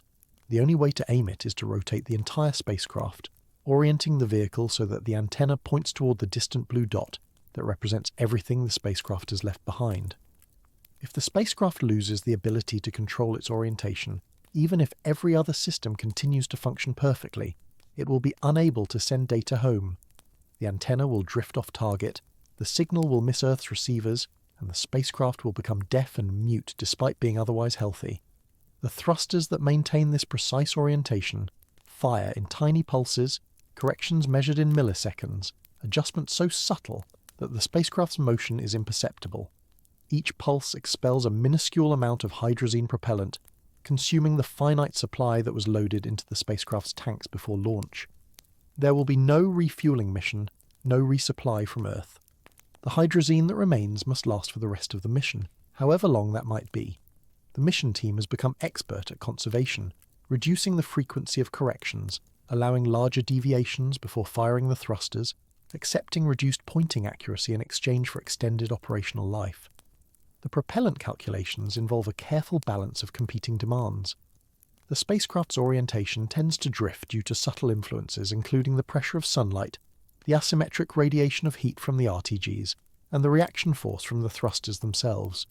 Each correction that counters this drift consumes propellant, but allowing too much drift risks losing Earth lock entirely. The mission team must find the optimal balance. correcting often enough to maintain communication, but not so often as to exhaust the fuel supply prematurely. As of the most recent estimates, Voyager 1 has sufficient hydrazine to maintain attitude control until approximately 2040, potentially longer if the degradation rate of the backup thrusters remains favourable. This is well beyond the point at which power limitations will end the mission, suggesting that propellant exhaustion will not be the factor that silences the spacecraft. The more immediate constraint remains the relentless decay of plutonium-238, the steady loss of electrical power that enables every other system to function. But these calculations carry significant uncertainty. The spacecraft operates in an environment that has never before been experienced, exposed to conditions that could not be predicted when it was designed. The interstellar medium may contain hazards that current models do not anticipate. A single particle of debris, a grain of cosmic dust encountered at the enormous relative velocities of interstellar travel, could damage critical systems in ways that would be impossible to diagnose or repair. The spacecraft could fail tomorrow due to factors that no amount of engineering analysis could predict. The probability of such a catastrophic failure is difficult to estimate. The interstellar medium is astonishingly empty by human standards, far more rarefied than the best vacuum achievable in any laboratory on Earth. But Voyager 1 has travelled an enormous distance, and will continue travelling an even more enormous distance into the future. Even an incredibly sparse distribution of hazardous particles becomes significant when integrated over interstellar distances. The mission team cannot know whether the spacecraft will survive until its power runs out, or whether some unforeseen impact will end its journey sooner. What they do know is that every day of continued operation is a gift, a bonus beyond any original expectation, an extension of human reach into a realm that was supposed to be forever beyond our grasp. The engineers who designed Voyager 1 created something more durable than they knew, more capable than they imagined, more persistent than they dared to hope. The spacecraft they built has outlasted many of them. It may outlast all of them. The psychological weight of operating a dying spacecraft across interstellar distances shapes everything the mission team does. Each command they send could be among the last. Each data packet they receive might be followed by silence. They treat the spacecraft with a kind of tenderness that might seem inappropriate for a mechanical object, but is perfectly understandable for something they have known for nearly half a century. They celebrate its milestones, worry about its health, speak of it in ways that acknowledge its significance to their lives and to human history. When problems arise, as they inevitably do with aging hardware pushed beyond its design limits, the team responds with a creativity that borders on the miraculous. In 2022, Voyager 1 began transmitting garbled data, its telemetry stream becoming incomprehensible, its status uncertain. The mission team spent months diagnosing the problem, piecing together clues from corrupted data, testing hypotheses across the vast communication delay, trying one solution after another. The problem was eventually traced to a memory chip that had failed after decades of exposure to cosmic radiation, corrupting the data that the spacecraft sent back to Earth. The solution they devised was remarkable. Unable to repair the hardware, they instead reprogrammed the spacecraft to work around the damage, to store its data in different memory locations to avoid the corrupted chip entirely. The reprogramming required commands to be sent across 15 billion miles, executed by a computer with less processing power than a modern digital watch, verified through the same corrupted telemetry system that had caused the problem in the first place. The process took weeks of careful work, each step validated before the next was attempted, each success building toward a solution that no one had been certain was achievable, and it worked. The garbled data cleared. The spacecraft resumed normal operations. The mission continued. This pattern of problem and creative solution has defined the Voyager mission for decades. The engineers have become expert at extracting function from hardware that was never designed to operate under current conditions, at finding workarounds for limitations that would have ended lesser missions, at refusing to accept that any problem is truly unsolvable. Their ingenuity has extended the mission's life by years, possibly by decades, enabling science that the original mission planners never imagined. But ingenuity has limits. No amount of clever programming can restore plutonium atoms that have already decayed. No software update can replenish hydrazine that has already been expended. No workaround can regenerate thermocouples that have degraded past their functional limits. The mission team can optimize, conserve, and extend, but they cannot reverse the fundamental processes that are slowly shutting the spacecraft down. Every solution they devise buys time rather than cures the underlying condition. Every successful intervention delays but does not prevent the inevitable end. The end, when it comes, will be gradual rather than sudden. The spacecraft will not simply stop transmitting one day. Instead, the signal will grow weaker as power levels decline, the data rate will drop, the periods of communication will become more sporadic. Systems will be shut down one by one, instruments deactivated, heaters turned off, the spacecraft progressively simplified until only the essential communication link remains. And then even that will fail, the transmitter no longer able to operate, the signal fading into the cosmic noise, the spacecraft passing beyond the limit of human contact forever. The last signal will be unremarkable. It will be a stream of engineering telemetry, numbers describing temperatures and voltages and system states, the vital signs of a machine that has been dying for decades. There will be no final message, no dramatic conclusion, no narrative closure. The data will simply stop arriving, the antennas will detect nothing but noise, and the engineers will wait for the next transmission window, and then the next, and then the next, until finally they accept that nothing more will come. The spacecraft will have passed from communication into silence, from presence into absence, from certainty into mystery. What happens after that moment stretches beyond human experience into a future we cannot witness or control. Voyager 1 will continue on its trajectory, still moving at 38,000 miles per hour, still carrying its golden record, still bearing the names and greetings of a species that the spacecraft will eventually outlast. The plutonium will continue to decay, but with no systems left to power, the decay will serve no purpose. The spacecraft will grow cold, colder than anything ever created by human hands, approaching the temperature of the interstellar medium itself, only a few degrees above absolute zero. At those temperatures, the spacecraft will become a frozen monument, its materials fixed in whatever configuration they held when the power failed. The cameras that photographed Jupiter's Great Red Spot will remain pointed at nothing, their shutters forever closed, their film long since exhausted. The antenna that maintained contact with Earth for nearly half a century will continue to point at a location where Earth used to be, the planet having moved in its orbit, the signal's target no longer in the beam. The golden record will spin on its mounting, or perhaps it will be frozen in place, its cartridge seized by cold, its message preserved but unplayable. The spacecraft will enter a form of existence without parallel in human experience. It will not be living, but it will not be destroyed. It will not be functional, but it will not be forgotten. It will persist across timescales that dwarf human civilization, travelling on while empires rise and fall, while species evolve and go extinct, while the very continents shift and reshape themselves. In a very real sense, Voyager 1 will become the longest-lasting artifact of human civilization, outliving everything we have ever built on Earth, surviving into a future where the planet that created it may be unrecognizable. This persistence is not guaranteed. The interstellar medium, though sparse, is not entirely empty. Over millions of years, the accumulated impacts of cosmic dust grains may erode the spacecraft's surface, pit its aluminum hull, degrade its instruments. The golden record, protected by its aluminum cover, may survive longer than the spacecraft itself, but even it cannot endure forever.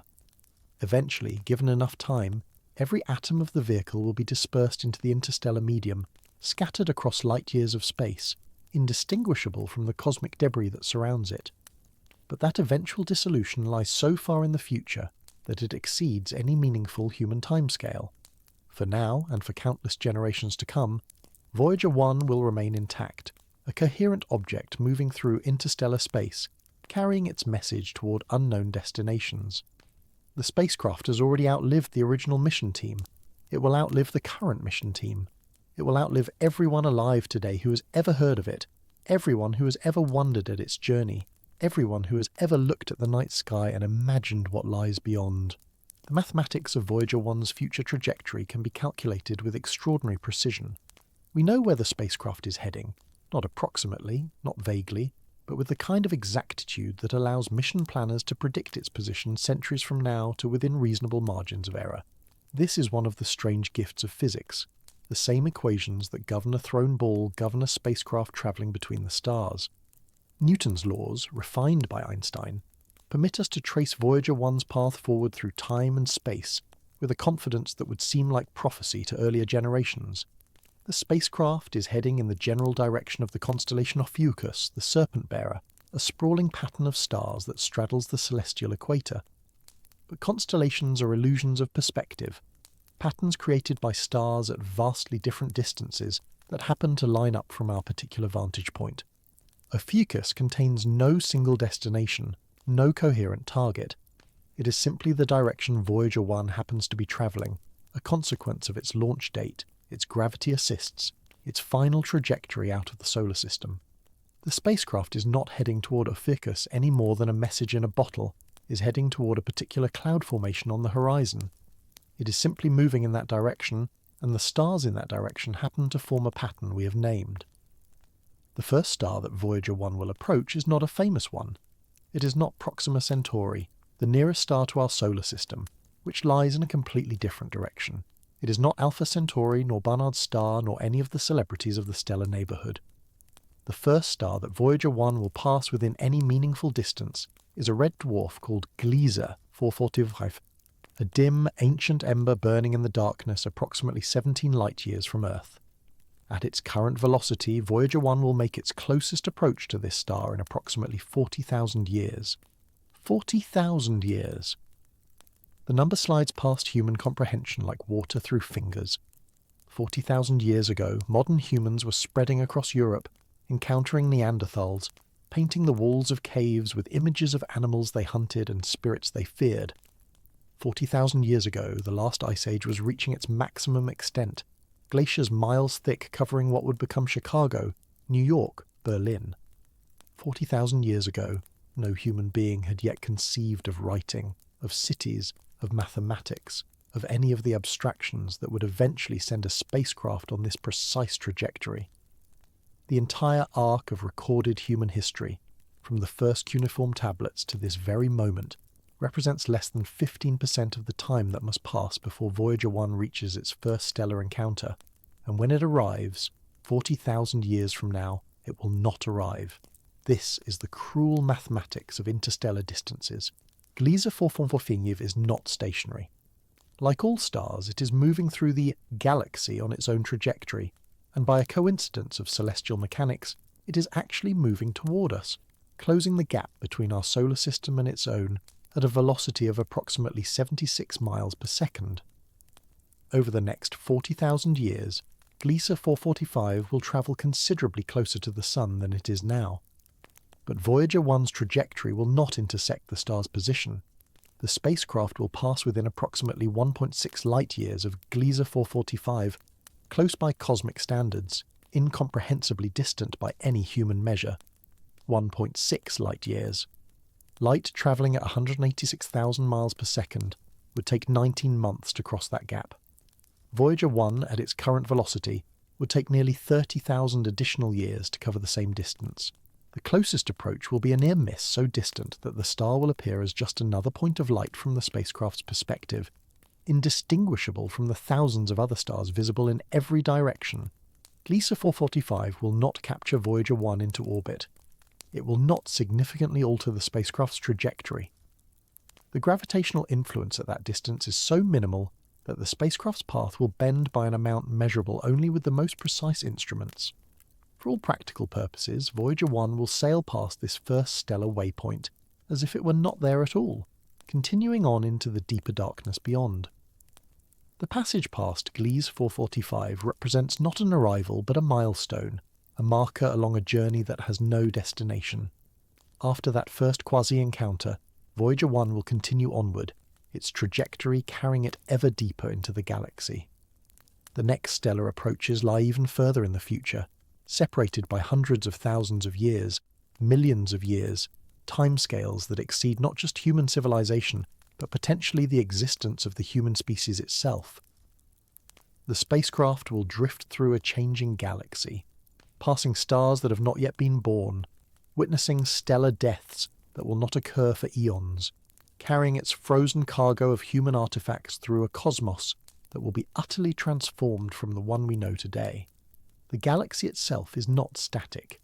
Over millions of years, the positions of the stars shift relative to one another, a slow, cosmic dance of gravitational interactions and orbital mechanics. Stars that are nearby today will be distant tomorrow. Stars that are currently invisible from Earth will drift into prominence.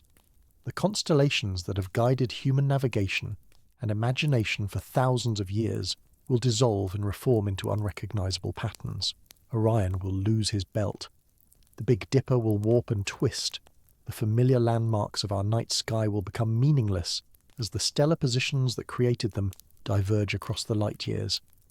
Through all of this cosmic rearrangement, Voyager 1 will continue on its path, its trajectory fixed at the moment of its final planetary encounter, unalterable. Without propulsion, it no longer possesses.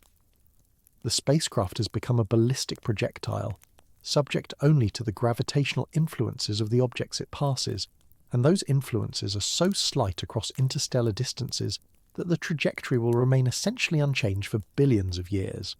The spacecraft carries no ability to steer, no capacity to adjust, no means of redirecting itself toward anything of interest. It is committed to a course determined by decisions made in the 1970s, when engineers calculated the optimal trajectory for a planetary grand tour and never imagined that the vehicle would still be travelling centuries later. This commitment carries implications that border on the philosophical. Every course correction, every gravity assist, every small thruster burn that shaped Voyager 1's trajectory was made with specific goals in mind. Approaching Jupiter at the optimal angle to study its moons, bending around Saturn to examine its rings and Titan's atmosphere, using these gravitational slingshots to fling the spacecraft outward toward interstellar space. None of these decisions were made with the interstellar journey as their primary purpose. The trajectory that will carry Voyager 1 through the galaxy for billions of years was an unintended consequence of a mission designed to last 4 years. This means that Voyager 1's ultimate path through the cosmos was determined by the priorities of scientists and engineers who have been dead for decades. Their choices now unalterable, their calculations now governing a journey that extends beyond any horizon they could have imagined. The spacecraft has become a time capsule not just of human culture, but of human decision-making, carrying the frozen imprint of choices made in an era before personal computers, before the internet, before the fall of the Soviet Union. The trajectory itself is an artifact, a record of what humanity prioritized in 1977, preserved in the spacecraft's motion through space for as long as the spacecraft endures. The question of what Voyager 1 might encounter on this trajectory cannot be answered with certainty. The interstellar medium is not entirely empty, but it is sparse beyond human conception. Between the stars lies a thin soup of hydrogen atoms, cosmic dust grains, stray electrons, the remnants of ancient supernovae, the exhaled breath of dying stars. In every cubic centimetre of interstellar space, there are approximately 0.05 atoms on average, a density so low that it qualifies as a better vacuum than anything achievable in any laboratory on Earth. Voyager 1 has been travelling through this near-perfect emptiness since it crossed the heliopause, and it will continue through similar emptiness for the foreseeable future. But the interstellar medium is not uniform.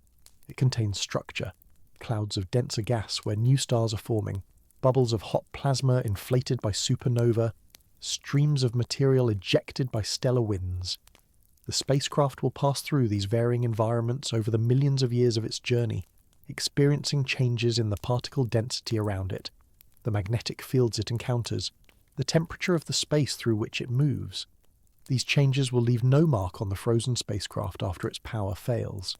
Without instruments to record them, without transmitters to report them, these variations in the interstellar environment will pass unnoticed, experienced but not observed, like a dreamer who cannot remember their dreams.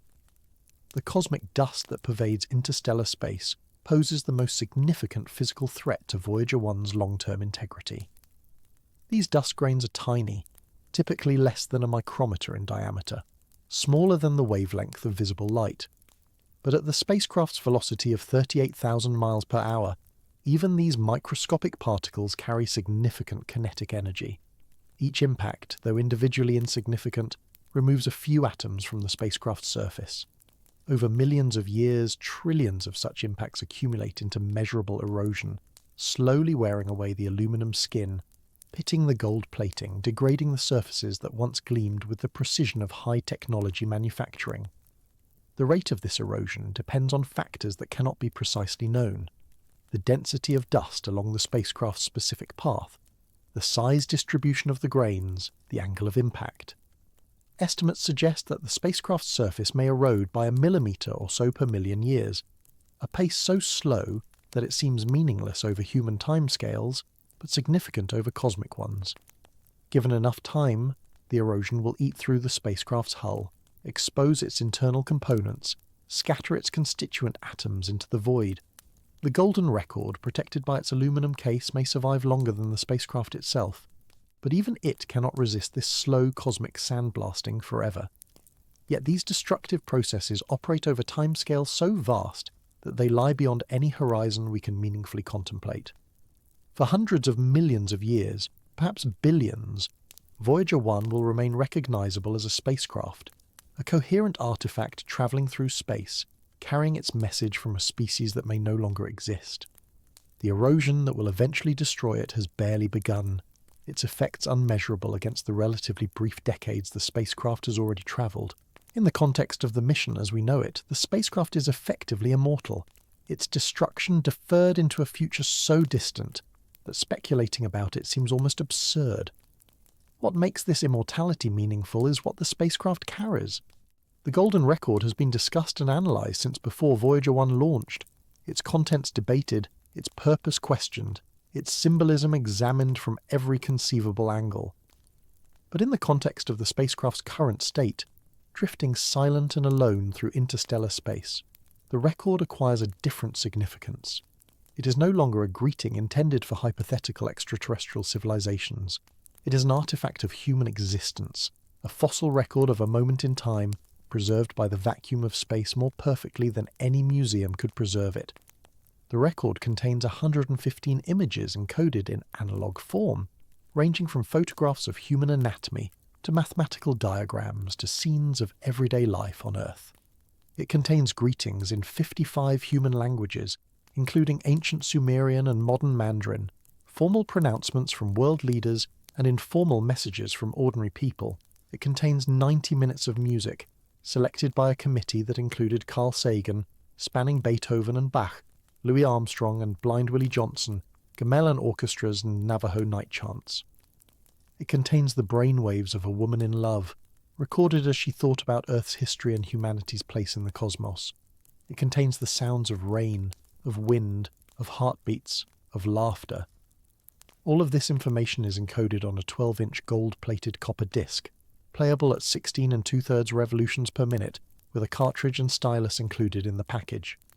The cover of the record displays instructions for playing it, using diagrams based on the universal language of mathematics and the fundamental properties of hydrogen atoms. The assumption behind these instructions is that any civilization sophisticated enough to retrieve the record from interstellar space would also be sophisticated enough to decode the diagrams and construct a playback device. Whether this assumption is valid remains unknowable. The instructions may be obvious to any intelligence, or they may be utterly incomprehensible, the product of a species that thinks in ways no other intelligence shares. The record has been criticised from both directions since its creation. Some have argued that it reveals too much about humanity, providing a potential hostile civilization with information about our biology, our location, our capabilities. Others have argued that it reveals too little, that its selection of images and sounds represents a sanitized, optimistic portrait of a species that also contains war and cruelty and environmental destruction. Both criticisms miss the point in fundamental ways. The record was never intended as a comprehensive encyclopedia of human civilization. It was intended as a message in a bottle, a gesture of hope, a statement that at least one species in the cosmos reached toward the stars and tried to say hello. The chance that the record will ever be found and interpreted is essentially zero. Interstellar space is so vast and the spacecraft so small that the probability of any other intelligence ever encountering Voyager 1 cannot be meaningfully distinguished from impossibility. If there are other civilizations in the galaxy, they are not patrolling the interstellar medium looking for drifting spacecraft. They are not waiting along Voyager 1's trajectory with open arms and translation algorithms. The spacecraft will travel for billions of years without ever being detected, without ever being retrieved, without ever being played. This does not make the record meaningless. It makes it something else entirely. The golden record has been transformed by the very improbability of its ever being found from a practical message into a symbolic one, from communication into monument. The record represents not what we said to extraterrestrial intelligence, but what we chose to say. Not the message received, but the message sent. It is a portrait of human aspiration, preserved in a medium that will outlast every other artifact of our civilization, meaningful not because anyone will ever hear it, but because we made it at all. There is something profound in the choice to include the record on the Voyager spacecraft. Both Voyager 1 and its twin Voyager 2 carry identical copies, doubling the already infinitesimal chance that one might someday be found. The decision to include them was not scientific in any practical sense. The records add mass to the spacecraft without adding scientific capability. They serve no engineering function, answer no research questions, transmit no data back to Earth. They exist purely as a statement, a declaration that humanity's reach toward the stars was not merely mechanical, but also expressive, not merely curious, but also hopeful. Carl Sagan, who chaired the committee that created the record, understood this symbolic dimension better than perhaps anyone. He knew that the record would almost certainly never be played by alien ears. He knew that its primary audience was humanity itself, that its true purpose was to make us think about what we would say if we could speak to the cosmos. The record became a mirror, reflecting back at us our own aspirations and values, forcing us to consider what we most wanted to preserve from our civilization, what we most wanted to survive us. The answer that Sagan and his committee provided was deliberately optimistic. They chose images of beauty rather than destruction, sounds of harmony rather than discord, messages of greeting rather than warning. This choice has been criticised as naive, as unrealistic, as misrepresenting a species that is capable of both great kindness and terrible cruelty. But the criticism misunderstands the purpose of the exercise. The record was not meant to be a documentary. It was meant to be an introduction, a first impression, the face we chose to present to the unknown. Just as individuals choose how to present themselves when meeting strangers, humanity chose to present its best self, its most hopeful self, its most beautiful self. This chosen face is now travelling through interstellar space, frozen in place on its golden disk, unchanged and unchanging while the civilization that created it continues to evolve back on Earth. The languages spoken on the record are already becoming archaic. Some of the speakers have died, their voices preserved only on this record and in whatever recordings remain on Earth. The music represents the tastes and priorities of a specific moment in the 1970s, filtered through the sensibilities of a small committee with its own biases and blind spots. The images capture a world that has already changed in countless ways, cities that have grown, landscapes that have been altered, people who have aged and died. In this sense, the Golden Record is already a historical document, a time capsule from nearly 50 years ago, preserving a version of humanity that no longer quite exists. And as the spacecraft travels further into the future, this temporal gap will only widen. The record will become an artifact not just of 1970s Earth, but of an increasingly distant past, a message from ancestors that future generations may barely recognize. If the record survives for millions of years, it will represent a species so far removed from whatever humanity has become that it might as well be a message from an alien civilization itself. This transformation from present message to ancient artifact has already begun. The engineers who designed the record, the scientists who selected its contents, the musicians whose performances were included, the ordinary people whose voices were recorded speaking greetings in their native languages, most of them have already died. The record is already carrying the voices of the dead into interstellar space, a haunted object bearing testimony from people who no longer exist. With each passing year, more voices on the record fall silent back on Earth. More of the committee members pass away. More of the context that created the record fades from living memory into history. Yet the record remains unchanged. The voices it carries are as clear as they were in 1977, preserved by the vacuum of space more perfectly than any archival technology on Earth could preserve them. The music has not degraded, the images have not faded, the instructions for playback remain as legible as the day they were etched. The record has become a kind of permanent present, a moment frozen in time while time continues to flow everywhere else.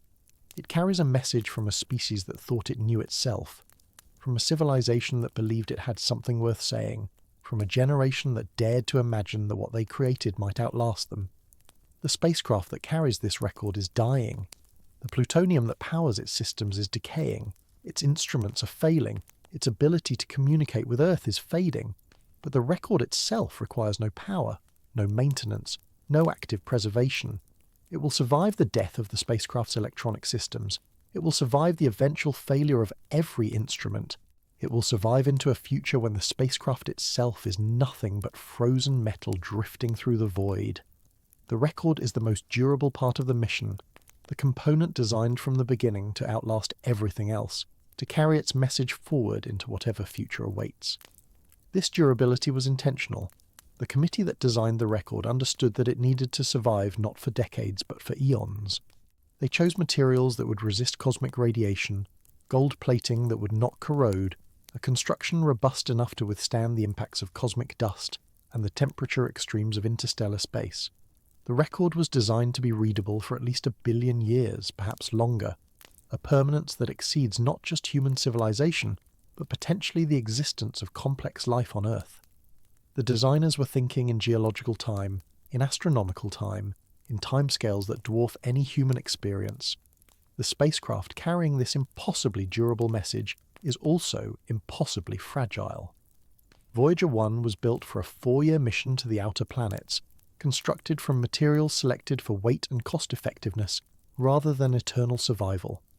Its aluminum hull is thin, its plastic components are degrading under cosmic radiation, its electronic circuits are slowly accumulating damage from the charged particles that pervade interstellar space.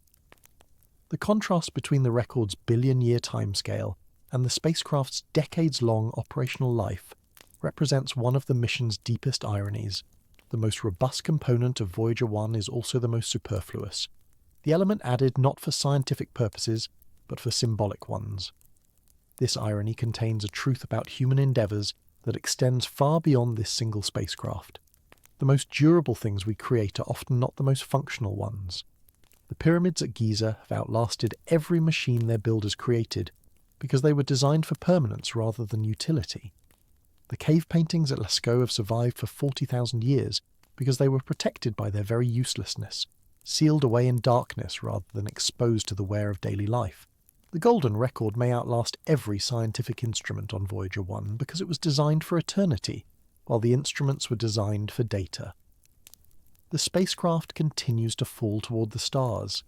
That phrase, falling toward the stars, captures something essential about Voyager 1's current state. The spacecraft is not climbing, not struggling, not striving. It is falling, pulled by the gravitational attraction of a galaxy filled with 100 billion stars, none of them strong enough to capture it, all of them pulling it gently in different directions. The vector sum of all these gentle tugs defines its trajectory, a path that will carry it through the galaxy for billions of years, subject to the same laws of motion that govern every other object in the cosmos. The mathematics of this fall are both simple and profound. Every object in the universe exerts a gravitational pull on every other object, and Voyager 1 is no exception. The spacecraft feels the tug of the sun, still dominant at this distance but weakening with every passing kilometre. It feels the pull of Alpha Centauri, faint but present, a whisper of attraction across 4 light-years of emptiness. It feels the combined gravity of the galactic centre, 200 billion solar masses pulling from 26,000 light-years away. All these forces add together in a vector sum that determines the spacecraft's path, a trajectory that will carry it through the Milky Way for longer than the Sun has existed. The dominant force is still the Sun. Even at 164 astronomical units, even in the depths of interstellar space, the Sun's gravity has not released its grip on Voyager 1.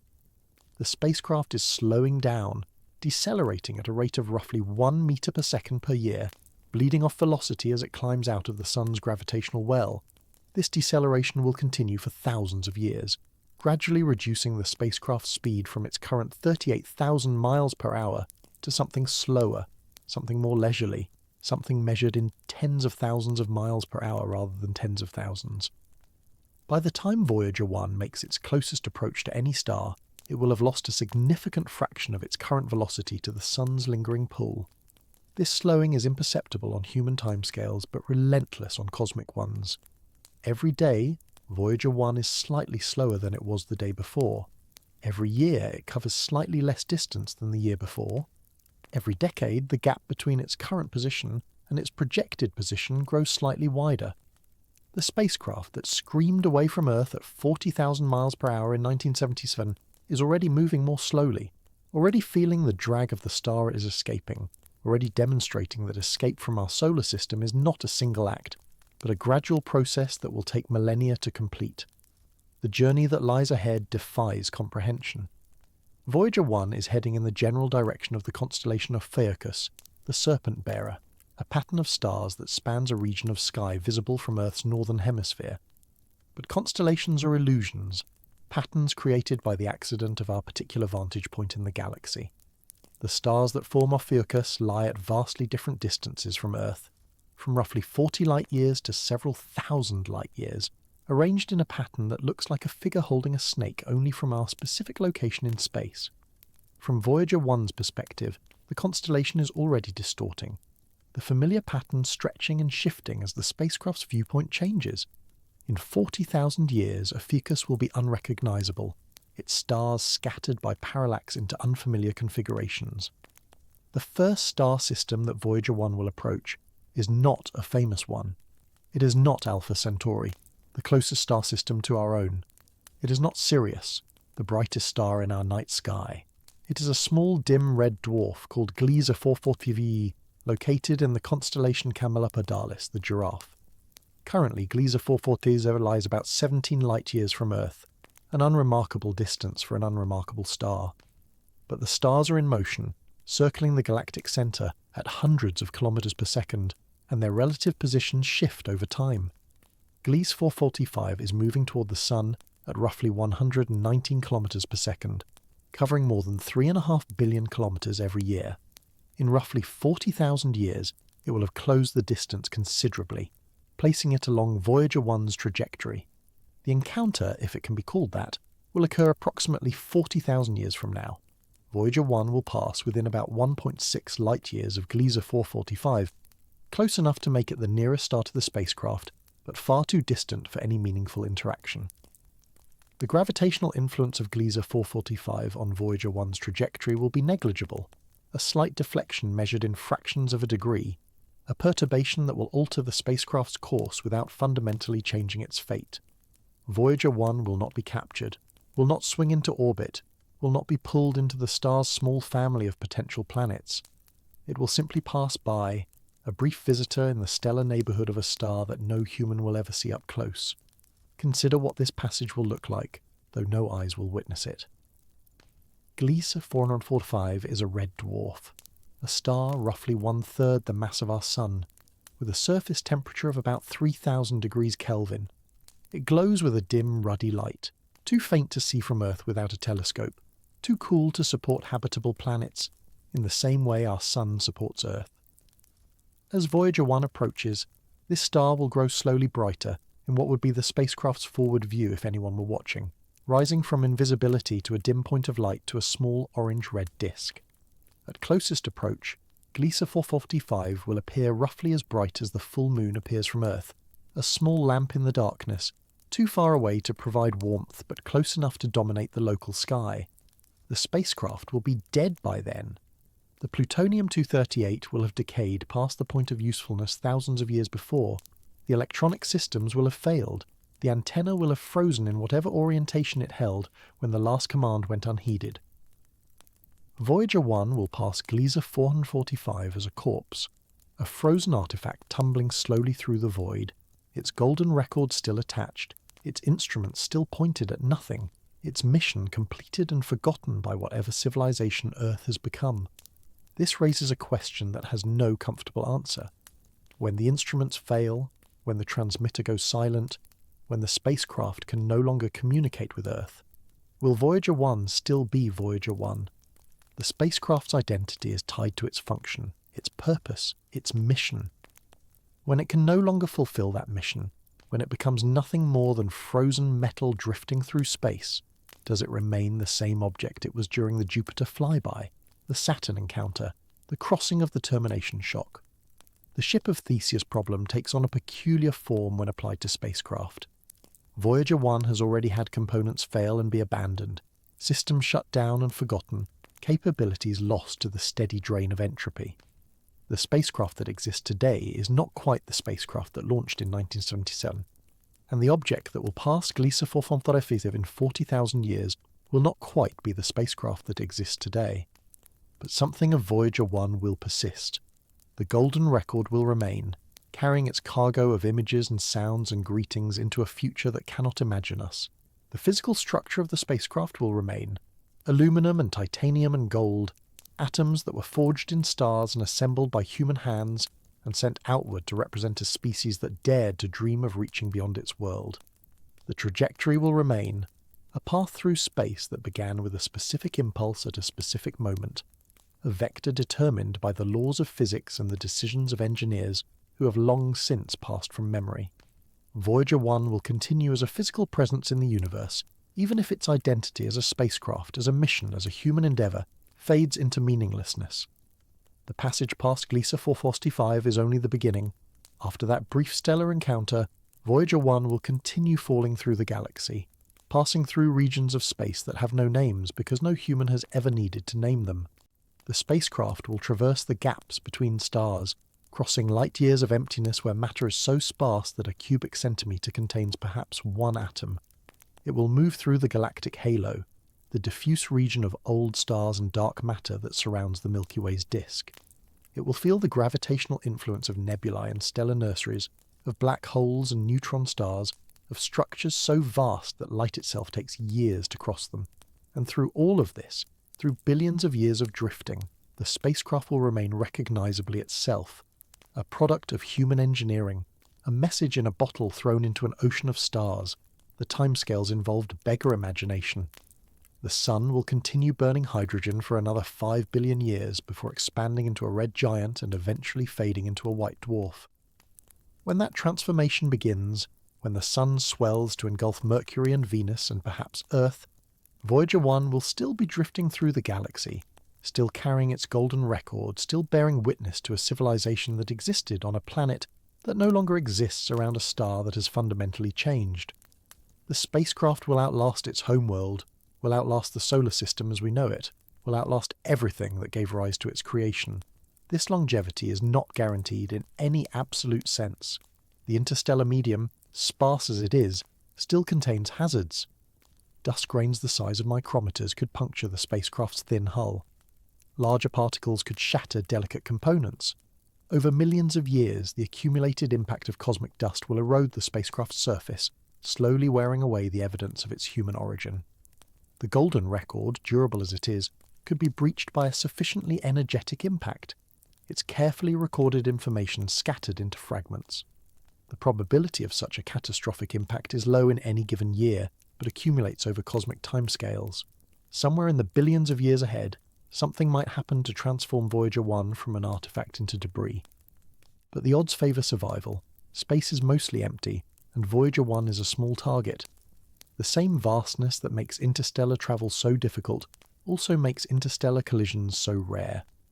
A spacecraft the size of a subcompact car, drifting through a galaxy hundreds of thousands of light years across, is unlikely to encounter anything large enough to destroy it.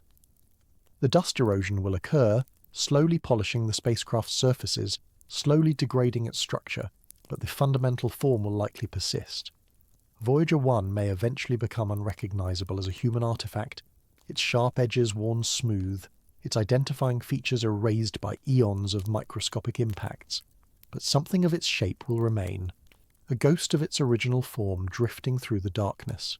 The golden record offers the best chance of recognition. Its gold plating protects the aluminum beneath. Its cover diagram provides instructions for any intelligence capable of building a technology to find it. Its contents preserve a snapshot of human civilization that will remain valid regardless of what happens on Earth. Even if Voyager 1 is reduced to fragments, even if the spacecraft breaks apart under some unforeseen stress, The record could survive independently, a disk of gold and aluminum tumbling through the void, carrying its message forward into a future where the concepts of Earth and humanity might have become as abstract as the beings who created Stonehenge are to us. The committee that designed the record understood this. They knew they were creating something intended to outlast not just themselves but their entire civilization, their species, perhaps even their planet. They made decisions that reflected this understanding. They included images of human anatomy not for prurient interest, but because any intelligence that found the record would need to understand the physical form of its creators. They included mathematical symbols and physical constants, not for educational purposes, but because these concepts would be recognizable to any technologically advanced species. They included the sounds of Earth not for entertainment, but because sound carries information about the physical characteristics of a world and the biological processes of its inhabitants. Every choice was made with an audience in mind that might be radically different from humans, that might not share our sensory apparatus, or our cognitive frameworks or our assumptions about communication. The message was also a gamble. No one knew in 1977 whether extraterrestrial intelligence existed. No one knows now. The Golden Record was launched into a universe that might be teeming with civilizations or utterly devoid of them, that might contain intelligences capable of decoding the record's contents, or intelligences so alien that the very concept of decoding is meaningless to them. The record assumes that the basic principles of physics are universal, that any intelligence capable of spaceflight will understand mathematics and chemistry and the principles of wave mechanics. This assumption might be correct. It might be spectacularly wrong. The record might be found by beings who perceive it as a natural phenomenon, a curious piece of debris with no special significance, an object to be catalogued and forgotten. But the act of sending the message mattered more than the probability of its receipt. The Golden Record represents a statement about what humanity believes itself to be, a declaration that we are a species capable of imagining the future, of thinking beyond our immediate concerns, of creating something for the benefit of others we will never meet. This is the real cargo of Voyager 1, not the data it has transmitted or the instruments it has carried, but the idea it embodies. The proposition that human beings are more than biological machines struggling for survival, that we have the capacity to transcend our limitations and reach towards something greater than ourselves. The spacecraft continues its fall toward the stars, carrying this proposition into the darkness. The distance between Voyager 1 and Earth grows by roughly 1 million miles every day, a gap that widens inexorably, that will never be closed, that will eventually exceed any distance that has meaning in human experience. The signal from the spacecraft grows weaker as the distance increases, the whisper becoming fainter, the connection becoming more tenuous. Every day that Voyager 1 transmits is a gift, every byte of data a message from the edge of knowledge, every telemetry reading a confirmation that the spacecraft still exists, still functions, still represents humanity in the interstellar medium. The engineers at the Deep Space Network know this. They treat each communication session with a reverence that might seem disproportionate to the amount of data received. The spacecraft sends only about 160 bits per second, a rate so slow that a single photograph would take months to transmit, a connection so narrow that only the most essential information can pass through. But those 160 bits per second represent the only thread connecting humanity to its most distant creation, the only evidence that Voyager 1 still lives, the only way to know what the interstellar medium is doing to the spacecraft, and what the spacecraft is observing in return. The data that Voyager 1 sends back is unlike any data available from any other source. No other human artifact has entered interstellar space. No other instrument can measure the conditions that Voyager 1 is experiencing. The particle counts, the magnetic field readings, the plasma measurements, all of this information is unique, irreplaceable, available only because a spacecraft launched nearly 5 decades ago is still functioning at the edge of the solar system. When Voyager 1 finally falls silent, when the last transmission fades into the cosmic static, humanity will lose its only direct connection to the interstellar medium, its only way to know what lies beyond the heliosphere, its only instrument capable of measuring the environment that future spacecraft will have to traverse. This loss is coming. The plutonium continues to decay, the power continues to decline, the instruments continue to be shut down. The spacecraft that once carried 10 active scientific instruments now carries 5, then 4, then 3, each shut down a little death, a diminishment of capability, a step toward the final silence. The engineers stretched the remaining power as far as it will go, making choices that would have seemed impossible in 1977, prioritizing certain measurements over others, accepting data gaps that would have been unacceptable during the planetary encounters. The mission has become an exercise in managed decline, a careful rationing of the diminishing resources that remain. The heaters were among the first systems to be sacrificed. As the power dropped, the engineers faced a choice: use the remaining electricity to keep the spacecraft warm, or use it to keep the instruments running. They chose the instruments. The heaters were turned off one by one, and Voyager 1 grew colder, its components dropping toward temperatures they were never designed to endure. The hydrazine fuel that powers the attitude control thrusters began to freeze, forcing the engineers to use backup thrusters with different characteristics. The gyroscopes that maintain orientation began to behave erratically in the cold, requiring new software to compensate for their drift. The spacecraft adapted, the engineers adapted, the mission continued. This adaptation is remarkable when you consider the constraints. Voyager 1 was launched with a computer that has roughly 70 kilobytes of memory, less than a typical email today. Its processor runs at about 250 kilohertz, millions of times slower than a modern smartphone.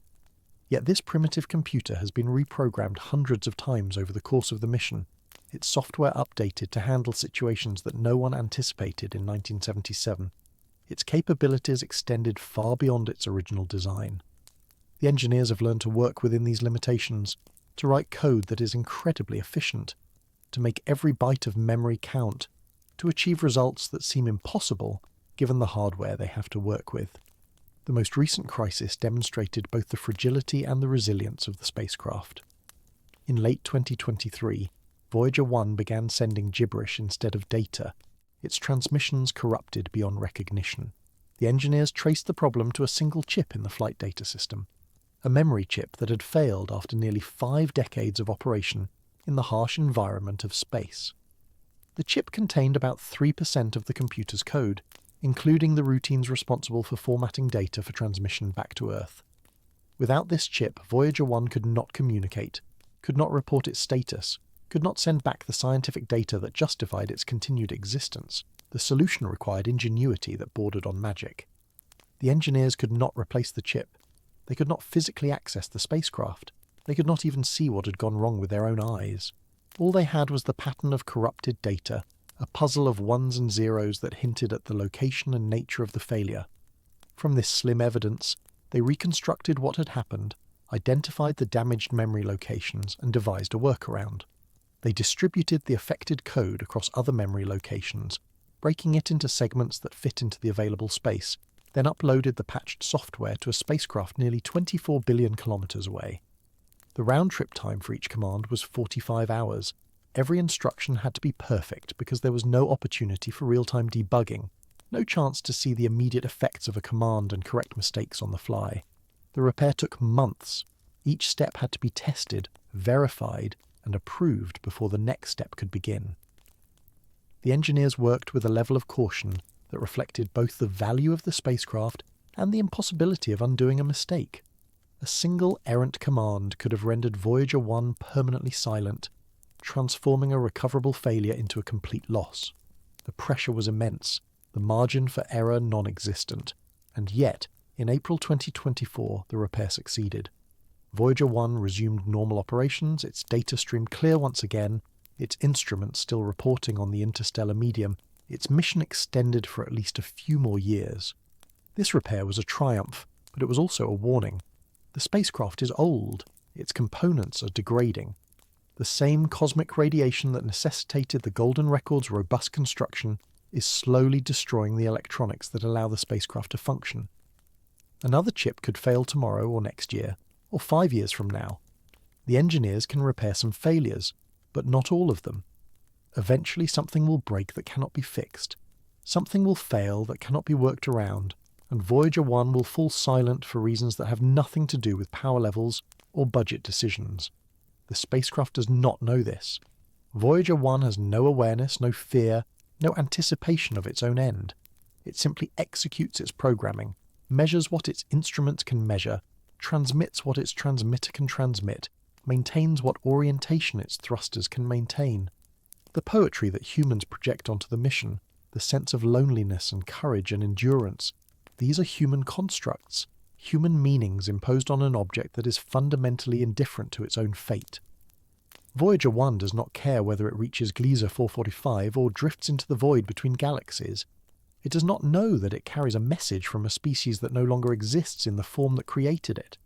It does not understand that it represents something larger than itself, that it has become a symbol of human ambition and human limitation. But this indifference is itself meaningful. Voyager 1 performs its function regardless of whether anyone is watching, regardless of whether its data will be used, regardless of whether its survival matters to anyone. It is the ultimate expression of a certain kind of human endeavour, work done for its own sake, exploration pursued regardless of reward, a journey continued simply because the journey is worth continuing. The spacecraft embodies a set of values that its creators hoped would define humanity, values that sometimes seem in short supply on the planet that launched it. The fall toward the stars continues. Every second, Voyager 1 travels another 17 kilometres, adding to the distance that already separates it from everything it has ever known. The sun grows dimmer behind it, the stars grow no brighter ahead of it, and the spacecraft drifts on through a darkness that will never end. The instruments that still function continue to report on conditions that no human has experienced directly, on environments that no other probe has visited, on a realm of space that remains mysterious despite nearly 5 decades of exploration. The Golden Record waits in its protective cover, patient and silent, carrying its cargo of human hope into a future that no one can imagine. The weight of this journey presses against comprehension. Voyager 1 is not just exploring space, it is exploring time, moving forward through years and decades and centuries that will reshape everything left behind. The Earth that launched it is already gone, replaced by a world with different borders, different technologies, different concerns. The engineers who designed it are aging, retiring, passing away, their knowledge preserved in documents and memories that will eventually fade. The institutions that manage the mission are evolving, adapting to new priorities, wondering how long they can justify the resources required to maintain contact with a spacecraft that travels ever farther from relevance. Everything changes except Voyager 1 itself, drifting onward through the void, maintaining a trajectory that was calculated before most of the people now alive were born. The silence of interstellar space is not the silence of absence. It is the silence of presence, of something vast and patient and utterly indifferent to the small metal object passing through it. Voyager 1 moves through this silence like a single note sustained across decades, a frequency too faint for most of the universe to notice, audible only to the beings who sent it, and who still strain to hear its whisper across the growing void. The spacecraft does not experience loneliness, because loneliness requires awareness of companionship lost. It does not experience fear, because fear requires imagination of harm. It simply continues, executing instructions that were written before the engineers who wrote them grew old, before the world that launched it transformed into something its creators would barely recognize, before the very concept of what Voyager represents shifted from technological achievement to philosophical statement about what it means to be human in a cosmos that does not know we exist. The distance continues to grow. By the time you finish listening to this sentence, Voyager 1 has travelled another 100 kilometres, adding to a total that already defies easy comprehension. This accumulation never stops. There is no pause button, no moment of rest, no point at which the spacecraft settles into a stable configuration and waits.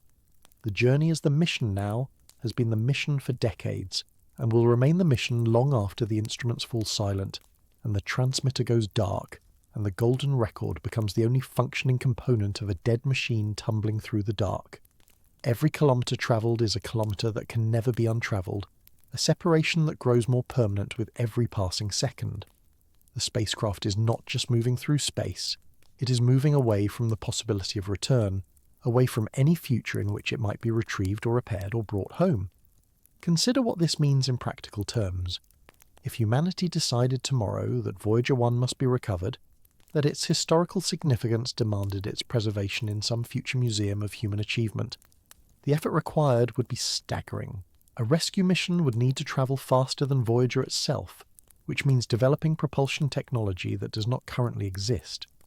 It would need to match Voyager's trajectory precisely enough to rendezvous with a target roughly the size of a small car moving at 17 kilometers per second in a volume of space so vast that the spacecraft is essentially invisible. It would need to survive a journey of decades, perhaps centuries, through the same interstellar medium that Voyager navigates, and it would need to return home, reversing the process, carrying its fragile cargo back across the billions of kilometers that separate interstellar space from human hands. This is not impossible in the strictest sense. Nothing in physics prevents such a mission. But the practical challenges are so immense, the resources required so enormous, the timescales involved so incompatible with human institutions and human lifespans, that Voyager 1 is effectively beyond retrieval. The spacecraft passed the point of no return not when it left the solar system, not when it crossed the heliopause, but the moment it left the launch pad in 1977. From that instant forward, it was committed to a journey that would carry it beyond any reasonable hope of physical recovery. The engineers who designed it knew this. They designed accordingly, building redundancy into systems that would never be serviced, choosing materials that would endure without maintenance, creating something meant to outlast not just its mission, but the civilization that created it. The Golden Record reflects this understanding. Its designers did not include a message assuming that Voyager would be found by humans, would be returned to Earth, would be studied in laboratories by the descendants of those who launched it.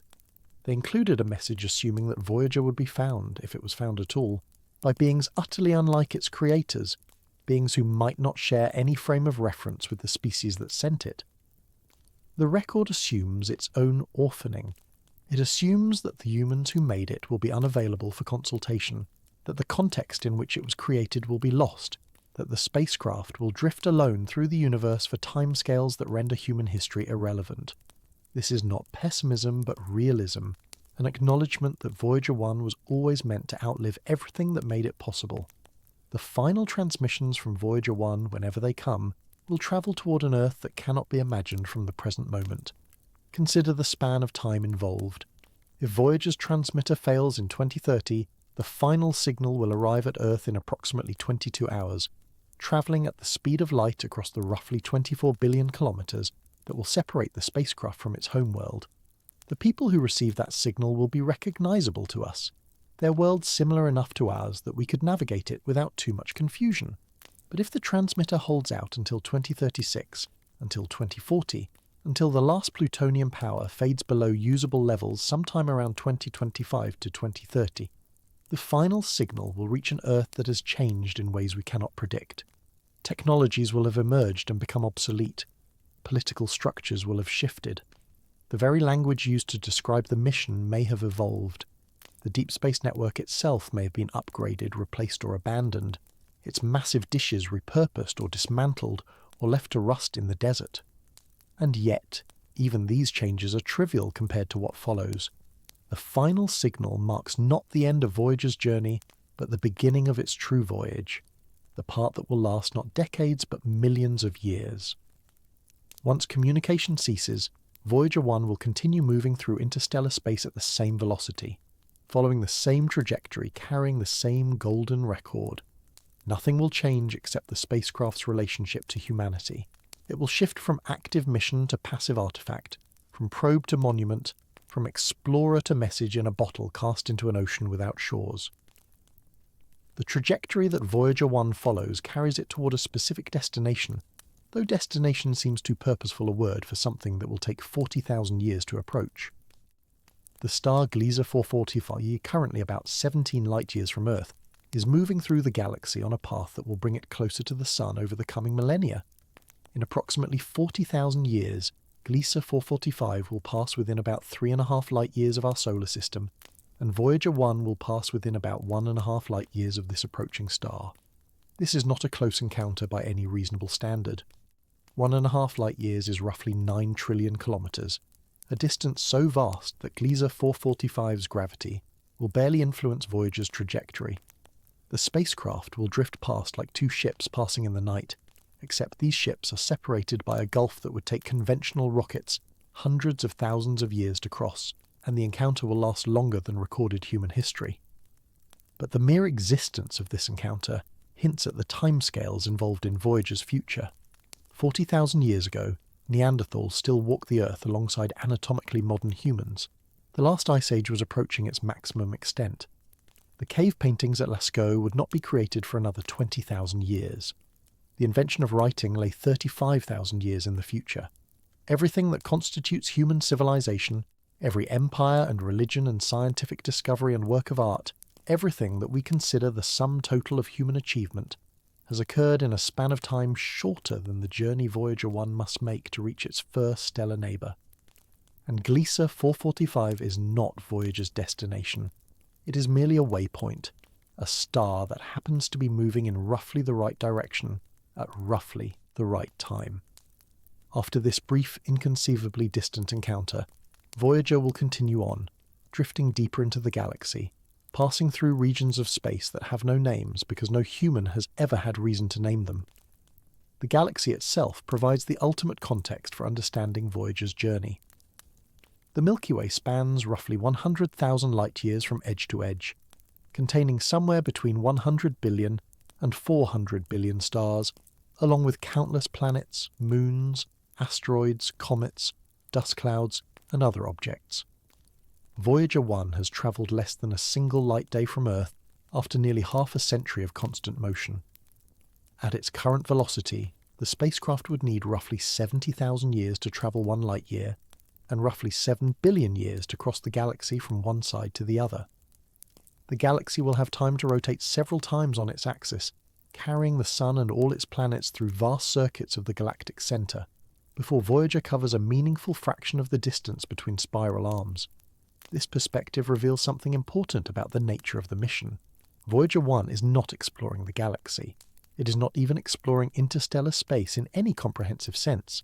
It is sampling a single thread, a single trajectory through a volume so vast that comprehensive exploration would require not just decades or centuries, but millions of spacecraft travelling for millions of years.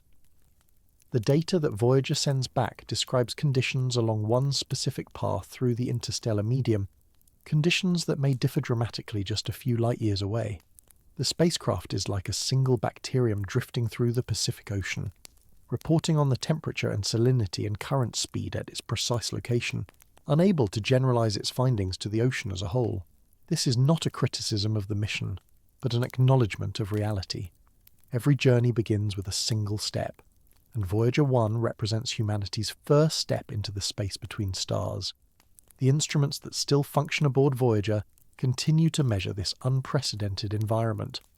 The plasma science instrument detects charged particles in the interstellar medium, particles that originate not from the Sun but from other stars, from supernovae that exploded before the solar system formed, from cosmic processes that occurred across the galaxy over billions of years. The cosmic ray subsystem measures high-energy particles that have been accelerated to incredible velocities by shock waves and magnetic fields scattered throughout the galaxy. The magnetic field instrument detects the orientation and strength of the interstellar magnetic field, providing data that helps scientists understand how the galaxy's magnetic structure influences the motion of charged particles and cosmic rays. Each measurement adds to a picture that no other instrument can provide, a picture of what lies beyond the protective bubble of the heliosphere, in the raw environment of interstellar space. The data returns to Earth at a rate that would have seemed impossibly slow to the engineers who designed modern communication systems. Voyager's transmitter operates at roughly 23 watts, less than the power consumption of a standard refrigerator light bulb, broadcasting across more than 24 billion kilometers of vacuum. By the time this signal reaches Earth, it has spread across such a vast area that only a tiny fraction of the original power can be captured by even the largest radio dishes. The Deep Space Network receives Voyager's transmissions at a power level measured in joules per bit, energy quantities so small that they push against the fundamental limits of signal detection. Engineers have spent decades developing techniques to extract information from this whisper, correlating signals across multiple receivers, averaging over long time periods, using knowledge of the expected signal format to distinguish Voyager's voice from the background noise of the cosmos. This technical achievement deserves recognition. Humans have built a system that can hear a 23-watt transmission across 24 billion kilometers of void. This is equivalent to detecting a flashlight from the far side of the solar system, or hearing a single conversation spoken at normal volume from thousands of miles away. The physics that makes this possible involves no exotic technology, no breakthrough discoveries, just careful application of principles that have been understood for over a century. Radio waves travel at the speed of light, regardless of distance. Large dishes can focus those waves effectively. Sensitive receivers can detect incredibly faint signals if given enough time and enough knowledge of what to look for. Voyager's whisper reaches Earth because humans have learned to listen with extraordinary patience and extraordinary care. But the whisper grows fainter with every passing year, for reasons that have nothing to do with distance. The plutonium that powers Voyager 1 decays at a fixed rate, losing roughly 4 watts of electrical power every year. This decay cannot be stopped, slowed, or reversed. It is a fundamental property of radioactive isotopes, as immutable as the speed of light or the charge of an electron. When Voyager launched, its radioisotope thermoelectric generators produced roughly 470 watts of electrical power, enough to run all instruments simultaneously while maintaining communication with Earth. Today, the generators produce roughly 220 watts, less than half their original output. The spacecraft has adapted, shutting down instruments that are no longer essential, reducing heater power to components that can tolerate colder temperatures, prioritizing the functions that matter most for the mission's scientific goals. This adaptation has limits. Some instruments have already been turned off permanently, their heaters deactivated to conserve power for higher priority systems. The cameras that captured the famous images of Jupiter and Saturn were shut down in 1990 after completing their final assignment, the family portrait that includes the pale blue dot. The infrared spectrometer, the photopolarimeter, the ultraviolet spectrometer all fell silent years ago, their contributions to science complete, their continued operation no longer justifiable given the power constraints. What remains is a skeleton crew of instruments, the minimum necessary to study the interstellar environment. Plasma detectors, cosmic ray counters, magnetic field sensors. Even these will eventually fail, not from lack of data to collect, but from lack of power to operate. The timeline is brutally specific. Current projections suggest that Voyager 1 will have enough power to operate at least one science instrument until approximately 2025. After that, the spacecraft may have enough power to maintain basic communication until approximately 2036, though this depends on which systems are prioritized and how aggressively power conservation measures are implemented. Beyond 2036, the power levels become too low to maintain any meaningful communication. The transmitter will fall silent, the receivers will go deaf, and Voyager 1 will become what it was always destined to become, a silent traveller, alone in the dark, carrying its message into a future that it can no longer report on. The engineers who manage the Voyager mission today know that they are participating in an ending. They are the final generation of humans who will communicate with this spacecraft, the last people who will receive new data from humanity's first interstellar explorer.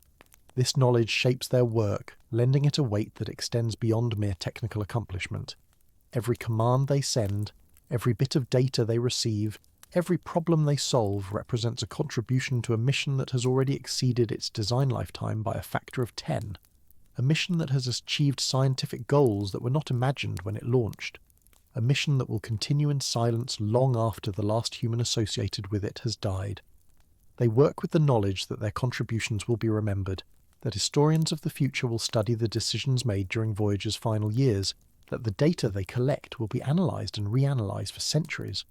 And yet, the mission also carries a burden of irreversibility. Every instrument shut down, every power conservation measure, every decision to sacrifice one capability for another, these choices cannot be undone.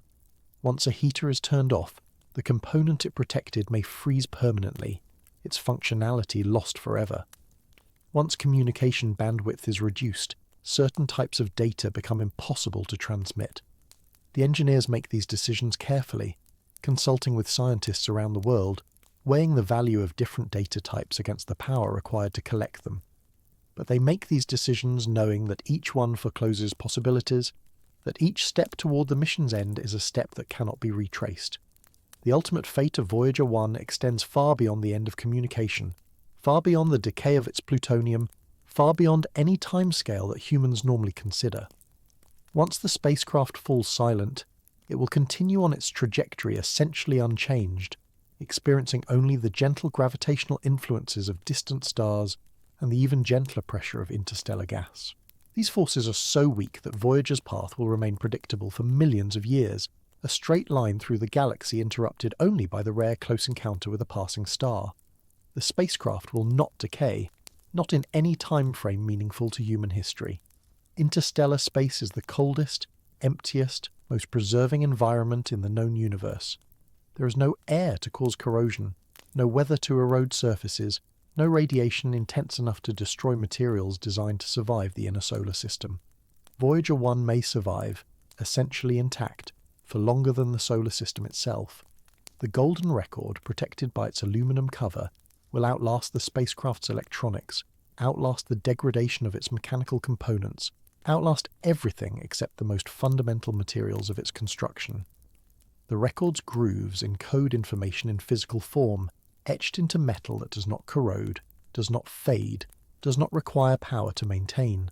If the record survives the slow erosion of interstellar dust, if it avoids the rare collision with large debris, if it escapes the gravitational capture of passing stars, it could carry its message for billions of years, longer than the sun will continue to shine, longer than Earth will remain habitable, longer than any other human artifact is likely to endure.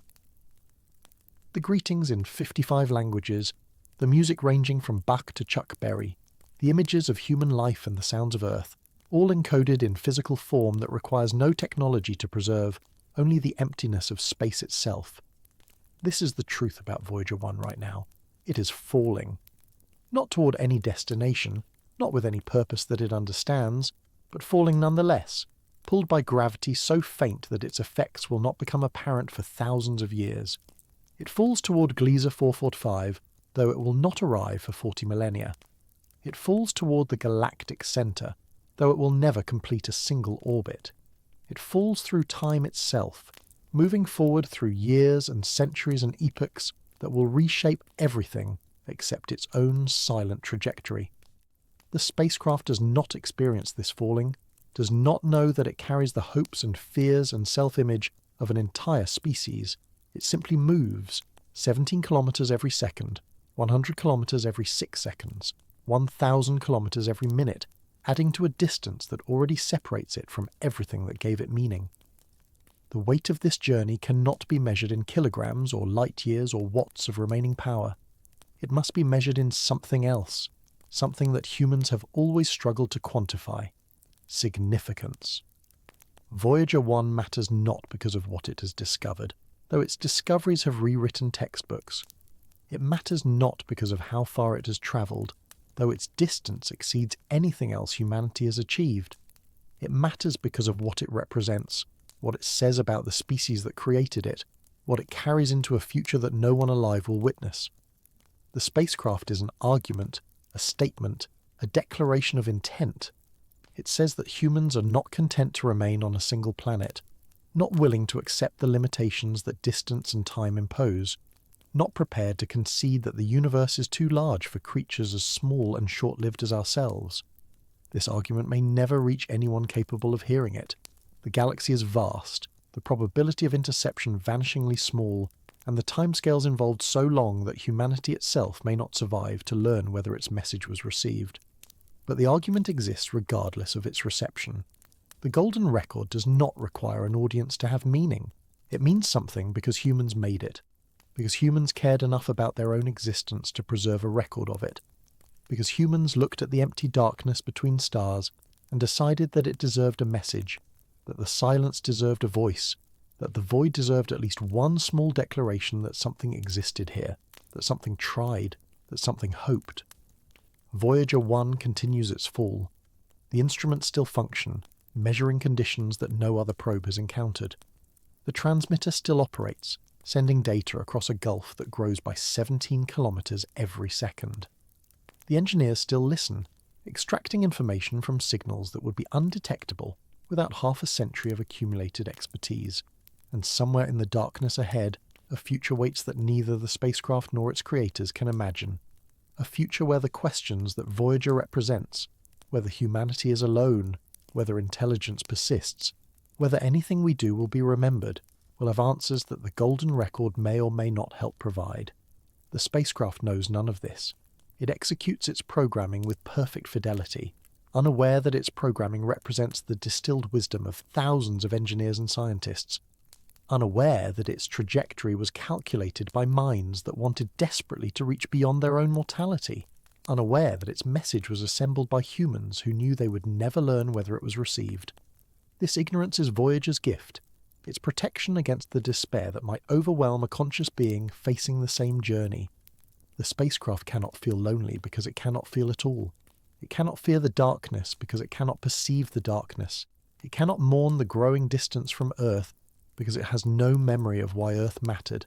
It simply falls endlessly through a void that neither welcomes nor rejects its passage, and we who remain watch it fall, tracking its position with instruments that will soon be unable to detect its signal, recording its data in archives that may not survive as long as the spacecraft itself. We project our own emotions onto its journey, seeing courage where there is only momentum, seeing loneliness where there is only physics, seeing hope where there is only metal and silicon, executing instructions written by people who wanted to matter, who wanted their brief existence to leave some mark on a universe that forgets everything. Voyager 1 becomes whatever we need it to become, a symbol of human achievement, a reminder of human limitation, a promise that something we made will outlast us, a warning that the cosmos does not care whether we exist or remember or hope. The fall toward the stars continues. In the time it has taken you to hear this story, Voyager 1 has travelled another 1,000 kilometres, adding to a journey that began before most of the people now living were born and will continue long after everyone now living has died. The spacecraft does not know this. The spacecraft does not know anything. But its builders knew, and they sent it anyway, casting their voice into the darkness in the only way they could, hoping that someone, somewhere, somewhen might hear it and know that once, on a small blue planet orbiting an ordinary yellow star in an unremarkable corner of an average galaxy, there lived beings who looked up at the night sky and refused to accept that the distances were too great, the timescales too long, the silence too absolute. They built a machine and sent it falling toward the stars, carrying a record of everything they valued, trusting that the journey itself was worth taking, even if no one would ever know how it ended. This is what Voyager 1 carries through the darkness. Not just data, not just greetings, not just music and images and the sounds of Earth. It carries the stubborn conviction that existence deserves a witness, that silence deserves an answer, that the universe is less empty for having contained, even briefly, beings who cared enough to send a message into the void. The spacecraft does not know that it carries this burden. It does not know that it represents more than itself, that it has become something larger than the sum of its components, that historians and poets and ordinary people will remember it long after its transistors fail, and its golden record fades, and its trajectory becomes impossible to trace. It simply falls, obeying the laws of physics that govern all things, moving through a darkness that will never end toward a destination that does not exist. And somewhere ahead, in a future measured not in years but in eons, Voyager 1 will continue to fall, silent and patient and utterly alone, the only moving thing in a volume of space larger than the human mind can comprehend, carrying its impossible message toward an audience it may never find. The stars will shift and change around it, some dying, others being born, the galaxy itself slowly evolving through processes that dwarf anything that has ever happened on Earth. Through all of this, the spacecraft will persist, a small metal remnant of a species that briefly existed, briefly dreamed, and briefly dared to throw a message into the dark. The whisper from the edge of interstellar space will fall silent someday, perhaps tomorrow, perhaps a decade from now, the exact moment impossible to predict. But the falling will continue. It is continuing now, at this very moment, 17 kilometers every second, 100 kilometers every 6 seconds. A journey without end through a darkness without boundaries. And that fall carries something precious, something fragile, something that matters even though no one may ever acknowledge it. The proof that we were here, that we tried, that we reached beyond ourselves toward something we could not touch, something we could not even imagine, something that waits in the silence between stars for messengers brave enough or foolish enough to make the journey. Voyager 1 falls on, carrying that proof into forever,